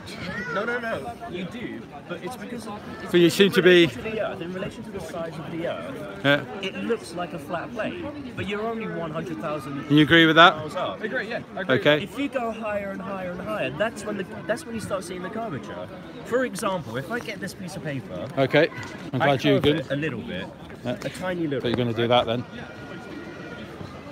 You go very, very close to this piece of paper, you'll see it as flat. But as you go higher and It's higher just that up, when this guy went up, Felix Baumgart, and I can see the entirety of Mexico, and then when I see the entirety of Mexico being that the how high up was he? I really don't know. Yeah, I don't know. very high Wait, up. no. Hang on. 100,000 feet I don't know right this precise second. I've read all about it. I've watched the videos about it. Can I recall that information? Can I read? Can It I? was definitely not 100,000 feet. Okay. It was way higher. All right. Way So higher. okay. So he's that high, and the whole of Mexico happens to be half the size of the Earth. Okay. And then for what you said before, How's that half the size of the Earth, though? well, that's all of Mexico. Yeah, that's all of Mexico, right? They Look how have, high like, it is. the curvature of the Earth. So Mexico is, I don't know, about. This is literally like maybe 1/50th of the Earth that Okay. we're seeing here. So what sort of distance do you think you're seeing there of Mexico? I mean, if you you can't even see the edge. You can't see no sea or anything. You just see all land, and that's all Mexico. Just all land. You've taken a picture. Okay. Of a very small area. And then when you look, when the door opens, you see a flat horizon, a complete flat horizon. Oh, sorry, no, wrong one. Sorry. Yeah, you hold that. When this door opens, you see the complete flat horizon, and the second he gets out, you see this bloody great big curvature. Okay, and then we see these curvature all the time. Like I don't know, you've seen these people, these presenters go up in these U2 rockets and that, and then they show you this massive curvature all the time, and show the presenters, look, I can see the curvature of the Earth and this big U2 rocket, and then he starts landing, and then you see bloody hell, the whole runway seems to have the same curvature as well. It seems so very strange. And yet it's presented to us as we can see the curvature of the Earth when we get up to them heights. But you guys are buying this, and that you're so blinkered, and I mean, I think that Mathematically, it's sound. But I think that there's mathematically, physically, whatever theory they've given us, it's sound. Okay? The fact that an airplane is on the runway and you can see curvature of the Earth on the runway. How can they? Yeah. How and that's okay. But that's okay. See, guys, come on. I mean, like, you can't. I fear that you're just trying to score points. You know, like, and you're saying that's fine. Really? Come on. No way. Really? I mean, you can't even give me that and turn around and say that. Yeah, you got a point there. Maybe on that particular. You can see the curvature of the runway. Yes. On the runway. On the runway. Yeah. And you agree with that? Yeah. Charlie, like, guys, I think we'll come to an end. Let's just shake my hand. I think we're on something here. I really don't. I think, I'm sorry, guys. Guys, yeah, but I'm going to carry on with someone else, because you guys, I mean, like, if you can't even give me that one, that you can see, yeah, you can see curvature on the runway. You can. You can. You can. And we met you again. Oh, we can. Yeah, we can see the curvature on the runway. Yeah. And we met you in Truro. Sure, yeah. Well, it was nice meeting you again. You Thank you very much. Cheers, buddy. Thank you. It was good. Thank you. Cheers, buddy. Oh God, I feel like I'm being a bit trolled there. I can't go any further when we just got to the runway and we see curvature of the Earth on the runway. I feel like I just got trolled there. Now, we met that guy in Truro, and it just seems a little bit silly, that does. You know. Oh, I don't know. Curvature on this Earth, according to the science that I was That's weird. Hey, all right, buddy? How you been getting on? Quite good 50 people. I've had a few good discussions and that, but I just had to walk away from one. I felt as though, oh god, I thought we were having a good discussion and that, and then all of a sudden I said about these U2 rockets going up into kind of like the edges of space, and you can see the curvature, you know, and then when he's on the runway we can still see this bloody curvature, and he goes, yeah, what's wrong with that? Where do I go from that? I mean, I feel like they're just scoring points. They're just scoring points, and like I just don't know where to go from that. I think this is best to talk about horizons and in a slight generality, otherwise you What's wrong with that? Oh, it doesn't happen. Or at least he said it didn't happen. They should have said that. Oh, it doesn't happen. I would have accepted that, you know, as an argument, but just... Yeah. Silly, you know. You're quite right. Typical brain dead students. You're quite right.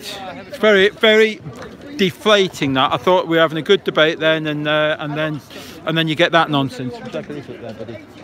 Cheers, bud. Would you like a leaflet there, buddy? There you go. Excellent. Oh, it's funny that.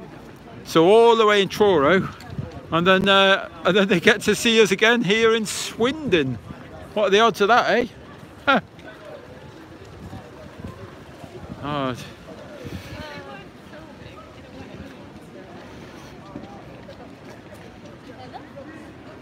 Oh. Oh. So in Swindon today we've had some good arguments, good debates, angry people. It's all been happening in Swindon. Did you? Kid there on his arm. Yeah. You had that, did you? Oh dear. Yeah, that's right. I'm walking away from it. Yeah, and that's all you can do at that point, isn't it? Oh, I'm so glad I'm a changed person, and I think a little bit more differently now. And in my earlier days, I kind of suffered a little road rage. Didn't know where that come from, but glad to say now that I've developed, and that road rage has disappeared. I'm quite calm and relaxed now, and life is good. Okay, look at this. There you go, buddy. Like a leaflet there? Cheers. It's still a busy area. Yeah. Shall I leaflet there? No? Top of the thing, because the higher something is, because of perspective, the further away it is. Like a leaflet there, buddy. A leaflet there? No. When we go... Like a leaflet there, buddy? Cheers, then. No, not saying it's absolutely, listen, the flag will be the last thing to be seen. The whole mess at the bottom, they tell me goes away first. Did I give you a leaflet? You're okay, buddy. Hi, Roxanne. Oh, like a leaflet there, buddy? Yeah, cheers, buddy. So Swindon will be waking up and having a discussion tonight, and I take it the 1,000 people that we would have encountered today will speak to one other person about, look at them crazy people, and then maybe there'll be more discussions and more people will do some research. We just don't know where these seeds that we're planting will go.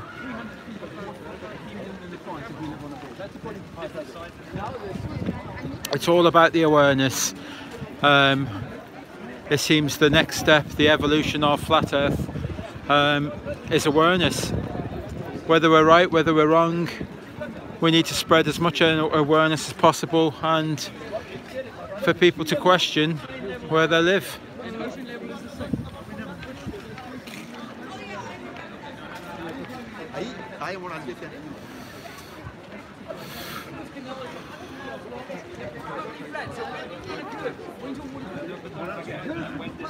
Yeah, but it's 50 meters per mile squared. Can you put And that, that buddy? means 100 meters or 300 feet between here and from. Can you put that, buddy?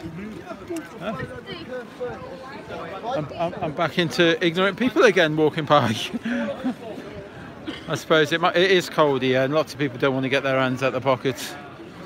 You know, I think my hand is frozen to my phone now.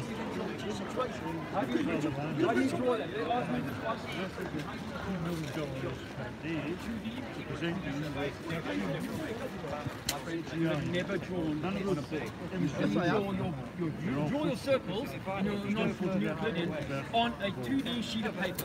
So the lines that we draw are actually tricking the mind because it's not a 3D. Here's a thought about your horizon, right? If the ship is going over the horizon, let's call that the y-axis. Why am I seeing nothing on the x-axis? Because if it's only 5 miles away and 10 miles away it's going down, then across a 20-mile stretch of curvature, I should see ships doing this, and I should see planes going down through that. Because if only 5 miles away, the ship is having to allow for curvature, so too the plane should be allowing for curvature, and so too the bank of clouds should be allowing for curvature. But when I fly through that bank of clouds, exactly, can't have it both ways. If you're all suffering from the same forces of gravity, gravity is a religious. You're suffering from a delusion called gravity. Can I just, like, can we just... Well, it's a long time to be sitting with a ball in society. Yeah, you guys are shilling for the ball. Can I ask you one question then?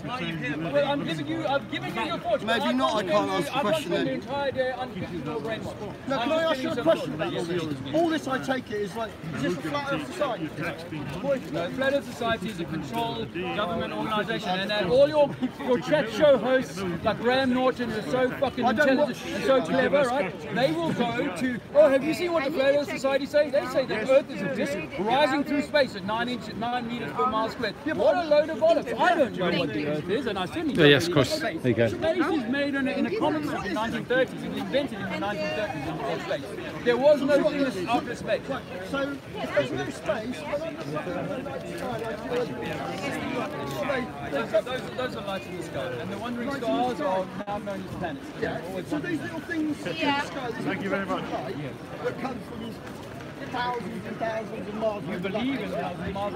So where are they from then? It's local. They're in the roof. There's a roof above us. There's a lid. Because you know what? I mean, if you have atmosphere, and non-atmosphere, like vacuum of space and non-vacuum of atmosphere, where is your hard shell? Because in the science lab I went to, I had to have a bell jar to create any sort of pressure environment. And if you take a deodorant can and you puncture that deodorant can, in an instant the pressure will equalize. In an instant the pressure will equalize. So I say that it's impossible to have a non-vacuum against a vacuum and then for not to equalize. The vacuum of outer space is vast. Yes, it's wrong! You just said that space doesn't exist, and now you're using space as... No, I'm saying if it were true that there wasn't space, then there would have to be a barrier, a solid barrier between the non-space and space. That's in my world in science that I can test. But what we're saying is, oh no, eventually the edge sits in and then it becomes vacuum. Is there any tests you've done to prove that the Earth isn't? Yeah, well firstly I took a spirit level on a plane in 2016 and I found that the plane is holding its level perfectly throughout the entire flight. Right? You took a spirit level on a plane to prove that the plane was flat. To prove that it's flying at a lift, firstly. Secondly, I've done a lot of, you asking me for my experiments. I've done these experiments. I've taken water and found that any body of water that I can measure is always going to find a I'm comfortable with it. So that I have to suspend my belief and say that eventually, if the ball gets too big for me to imagine, it's eventually going to start having an attractive force that pulls water and rivers to it, and those rivers are going to run uphill. So how do you see the world else then? If you don't see it as a big spinning sphere, right, that goes around the sun in a vacuum of space, in the general cosmos, what do you see the universe as? What is the dynamics of the universe? So we're on a flat disk, on a curved disk, on an inverse curved What is your proposition? Your hypothesis, sir? Well, I know that we're on a land mass that is movable and stationary. It's not moving. And I know that the water between my land mass and any other land mass, India, Australia, Africa, America, is a level body of water. If I were to build a model of my Earth, I would do so inside of an Olympic swimming pool because I could put some rocks in there and sail around those rocks all day long. Those would be my continents. So if you're feeling that obviously there's no curvature to the Earth, how do you explain that people fly once around the world without land? No, so if it was the round Earth, we talk about it really successfully. No, well, humankind have made a never, name for themselves. Humankind have never flown underneath south-north circuit. Well, we've been looking for it for 3 years, and there's no evidence of it online. So bring it. That famous case, was it about 2000? Where people, they got their specially adapted plane and they took off and they flew once around the world without stopping. East to west. East to west, yeah, not stop. So it's about going underneath the ball. If we had already on a ball, we could fly to the moon 50 years ago, and we'd be able to fly underneath our ball. You're conceding that you can go around like east to west. Yeah, right? So you're thinking we're living on a tube then? No. Because we can't go north to south, we only can go fly round. I'm thinking so you're saying we're living on a tube? Am I? Yes, because obviously I think that you can fly once around the world without stopping. Did you? It's circular. Did you take cognizance of this? And then you're saying no, you can't fly north to south. So if you can't fly north to south, then obviously there must be a border to stop you from going from north to south. So therefore, that would say it would be a tube. Would be the actual dynamics of the Earth. All right. Well, I can't really see that as being. Okay. You don't need to. I'm not going to re-educate you, but I'm just offering you some ideas to go and think about for yourself. You know, at the end of the day, there's plenty of stuff that we don't know about how the world's working. So I'm willing to say that, but I'm not willing to say that a ball can float on time and space. That's what science does. It's non. No, science is trying to hide the answers. Okay. That's the truth. I mean, well, we'll have to disagree on the yes side. There you go. Nice talking to you. Because light doesn't travel infinite, and our vision is limited. So what's the furthest you can see? There you go. We have to walk on then.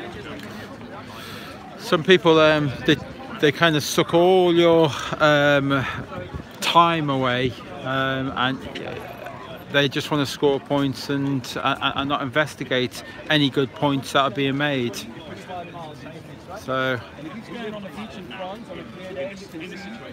and remember, it's difficult here sometimes. This is live, it's unedited, and sometimes you have a brain freeze of answers coming to you, and you think, oh god, guy's going to win this point, and it's just because you haven't got that answer, you know, like written down in front of you, and you know, so.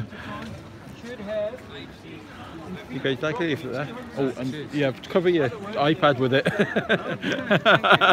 Just see the rain hitting it.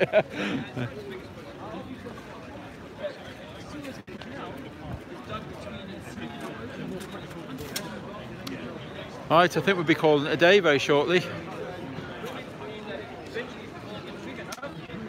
Water's going to start doing this and making a ball. I'm 50 years old. Just starting to rain here. It's very cold. I think we've been here for about 3 hours now. We could stay longer, but we want to get back to the camper and get ourselves back to London and get ready for Speaker's Corner tomorrow. So I hope you guys can join us tomorrow, and hope the sun comes out. That would be quite pleasant and welcoming. It's been absolutely ice cold here. I feel that my hand is glued to my phone and it won't move now. The phone is now an extension of my hand. So, grab that one. Should I leave it there, bud? There you go.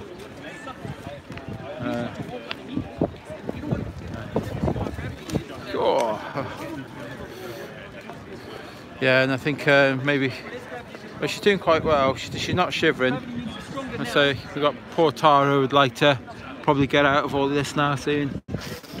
So when Harry wraps up with this one, I'm going to see whether we can call it a day.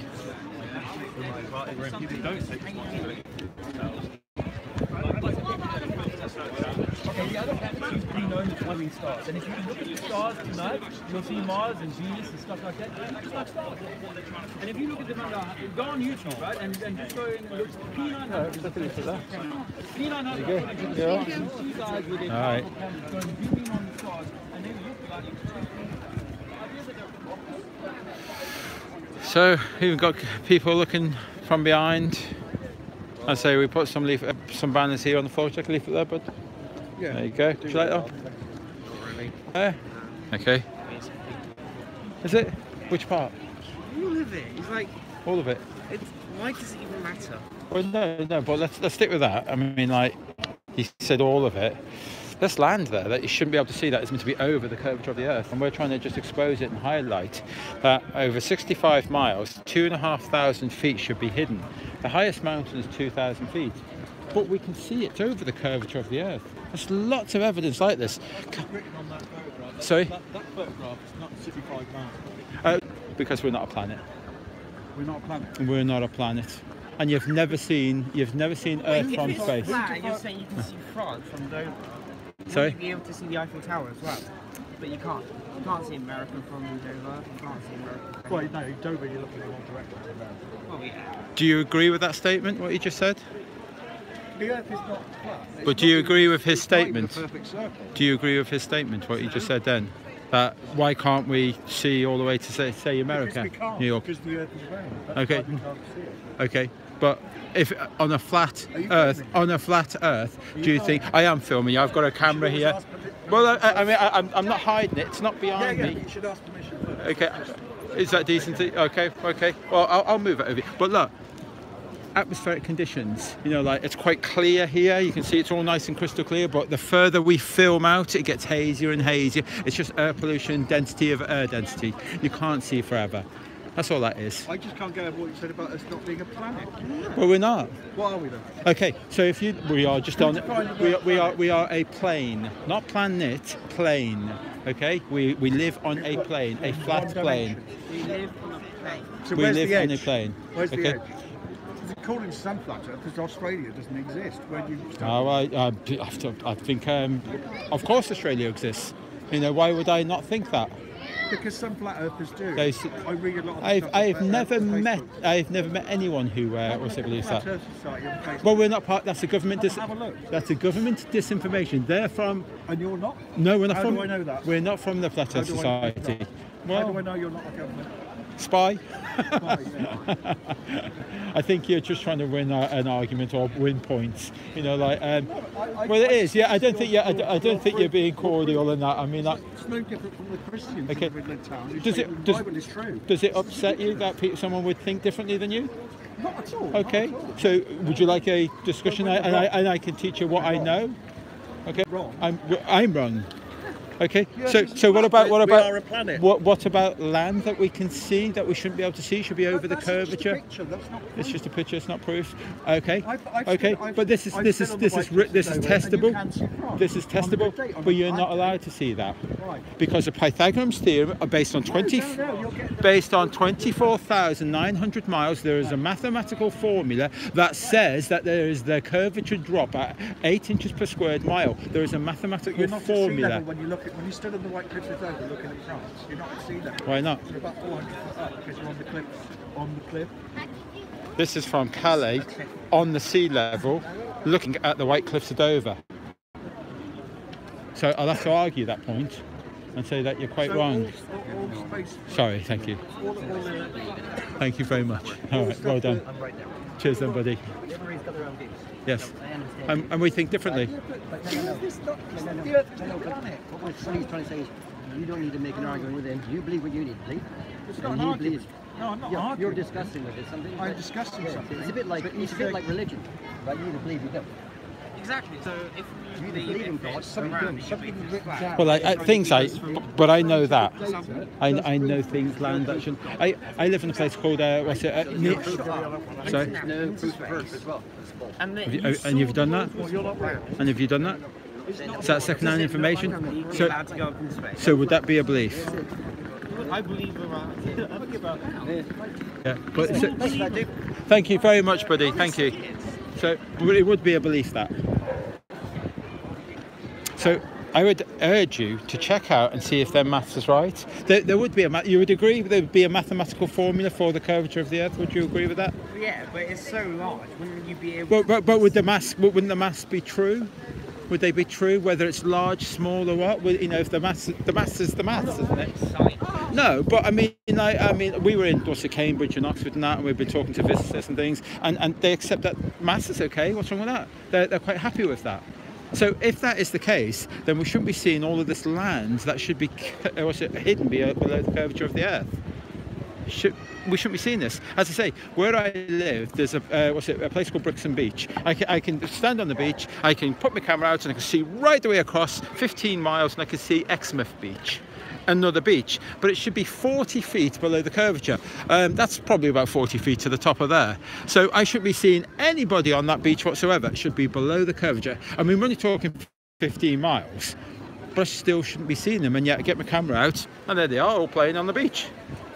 We shouldn't be seeing it, but we've never thought about this before. Does it matter? Sorry? Does it matter? Does it matter to you that people lie to you?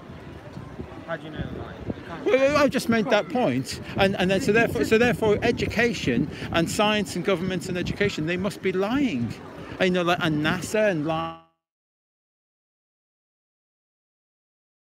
Scientifically proven that they are fake and wrong. Like that, the NASA? The Apollo landers, the crew that came back. They presented some moon rock to I think it was the Dutch government, and it turned out to be nothing more than what was it? Just fake wood or something? I forgot what it's called. Some sort of wood.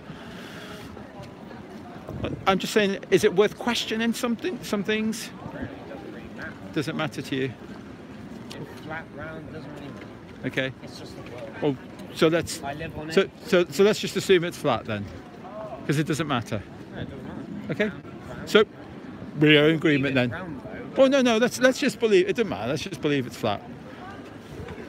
No, okay. I'm not going to change your mind. I don't expect to change your mind. I expect you to be, honest with yourself and critically challenge something, and to maybe watch a few videos in this leaflet. There's some videos to watch, and you go away on your own, in your own time, and you can watch them or don't watch them. I know I'm not going to change your mind in 5 minutes, 10 minutes. Question: is this going on YouTube? It's already years on YouTube. Oh, is it live? It's live right now. It's live. How many people? Oh, not a lot. 30. Only 30. If you go back, because what it is, only 30 people on my stream, because Harry over there has probably got about 200 people on his stream. He's nicked all the people. Is it going to be saved? Sorry? It's going to be saved.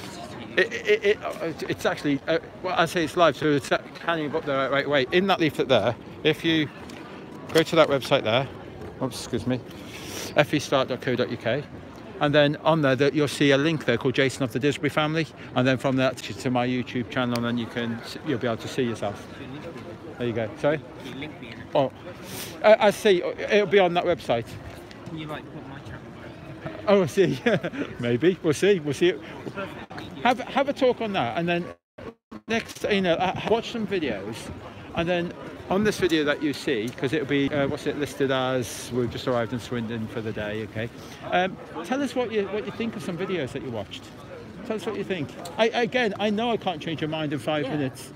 But it'd be worth watching some videos and see, and I'd love to know what you thought about it. The only way this debate is honestly relieving itself, just go up in space. Yes. You know what I would think that would do?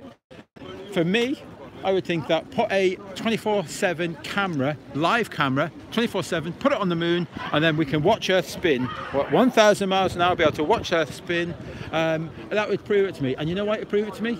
Because I would get some sort of a high beam, light and all that. I would do a Morse code and say, "This is Jason, I am here." I'd go flash, flash, flash, flash, flash.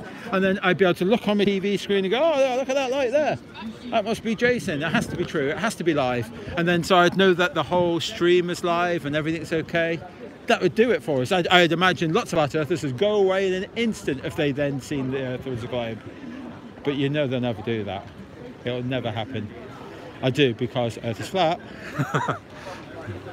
All right, buddy. Why would they want to lie? I don't know yet. I know that is the number one question, because obviously the only one who would have that answer are the ones that are lying.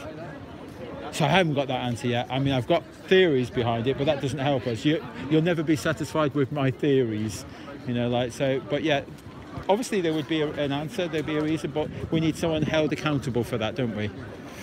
Maybe one day, we'll see. You alright there, buddy? Catch you soon. Check that out. Cheers, buddy. Oh, there you go. Harry, we're calling it a day. Sorry? I don't know what time is it. Have you got time? Because that we kind of wanted to go early, or? Yeah, I've had a couple of little trials. Now, I had one guy from Truro. He talked to us in Truro. Is your flatter to you? No. I tell you what, it felt as though, because he brought some guy with him who's quite educated, which is kind of weird. He probably said, I lost a battle there. Can you help me speak to him this day? Yeah, but you know what? I gave up on him.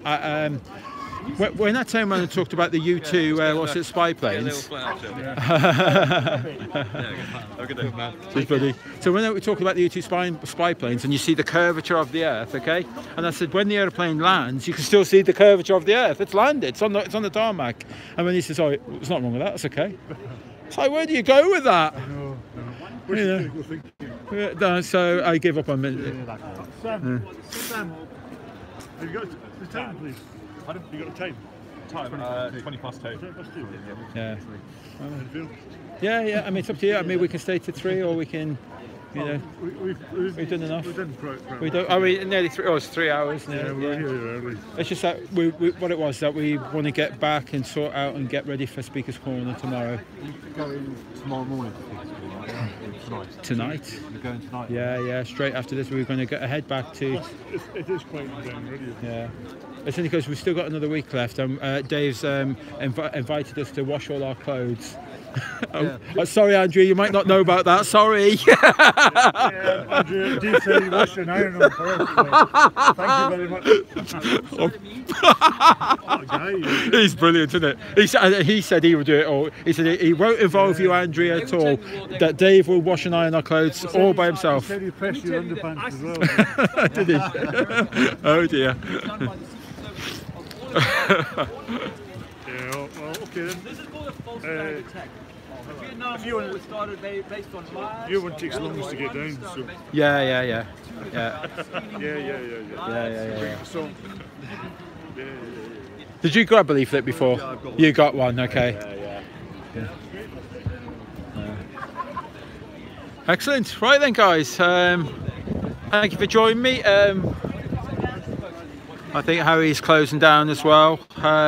You'll be able to maybe speak to us, see us on the hangout tonight, this evening. Not sure what time it is. Maybe we'll speak to Roxanne later on after this. Would you like a leaflet there, sir? There's no round. There certainly isn't round. It's flat. It's definitely flat, because when you see land, that should be hidden over the curvature over the Earth, and you see lots of evidence of this. So what about other planets? They're all flat. We're not a planet. We are a flat plane. We're not a planet. Okay, what about other Mars, Jupiter? They're not there. Yeah, but no, I've never said that. I've never said that. I've never said that. But we're a plane. No, I did joke. So what about the other planets? Okay. But I don't live on them planets. I live here, and I've never been up there, so I can't really answer for what they are. And can you? I mean, have you been there? Are you an astronaut? Did you go into space? So it would only be second-hand beliefs. So I could only give you my second-hand beliefs and theories, and that's not what you want to hear. Should we stick with facts? That's spherical trigonometry there, based on Pythagorean's theorem. But based on 65 miles away, and you can see land. That is all that land there. Is the Isle of Man, Spherical. If you're on the sea, if you're on the boat, if you're looking far ahead, can you actually see it goes drop down, isn't it? Well, that's it. Things are behind the curvature. But why are we seeing these lands? So definitely get on a boat and go all the way straight down blank. Definitely going to meet yourself at the same end. Why can't it not drop down and blank? But it doesn't, does it? Does it? So that means it's round then. So I don't understand. So that means it's round. So if you're on a boat. If you're on the boat. Yeah, going straight down to the end. Okay, keeps going straight. Keeps going straight. Definitely going to mix yourself at the same point again. Well, I don't understand what you're trying to say. Mix yourself Thank at you. the same Thank you. point again. Can you? Oops, sorry. I'll tell you one, and I'll have the others back. So Right. So a boat. So he goes east, and he comes back to himself. Yes. So why can't the ship disappear and drop down somewhere else? Why can't it? Yeah. Well, you're asking that. But you're asking that. So that means it goes round. Are you okay? Should we? No, because You seem to be getting upset about it. I'm not getting upset. Right, okay. So if ship travels there, then it's supposed to drop down and disappear, isn't it? But when you say it's supposed to drop down and disappear. it's supposed to drop down and disappear. But it doesn't. So it goes round. That means it's rounding.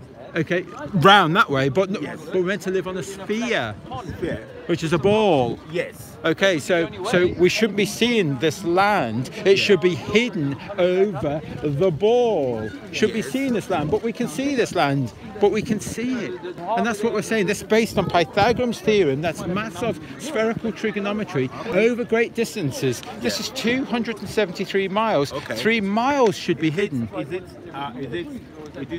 scientifically proven or just somebody? Oh no, you can check that out yourself. I mean, like we were at Oxford and Cambridge, and they're happy all that maths is correct and that.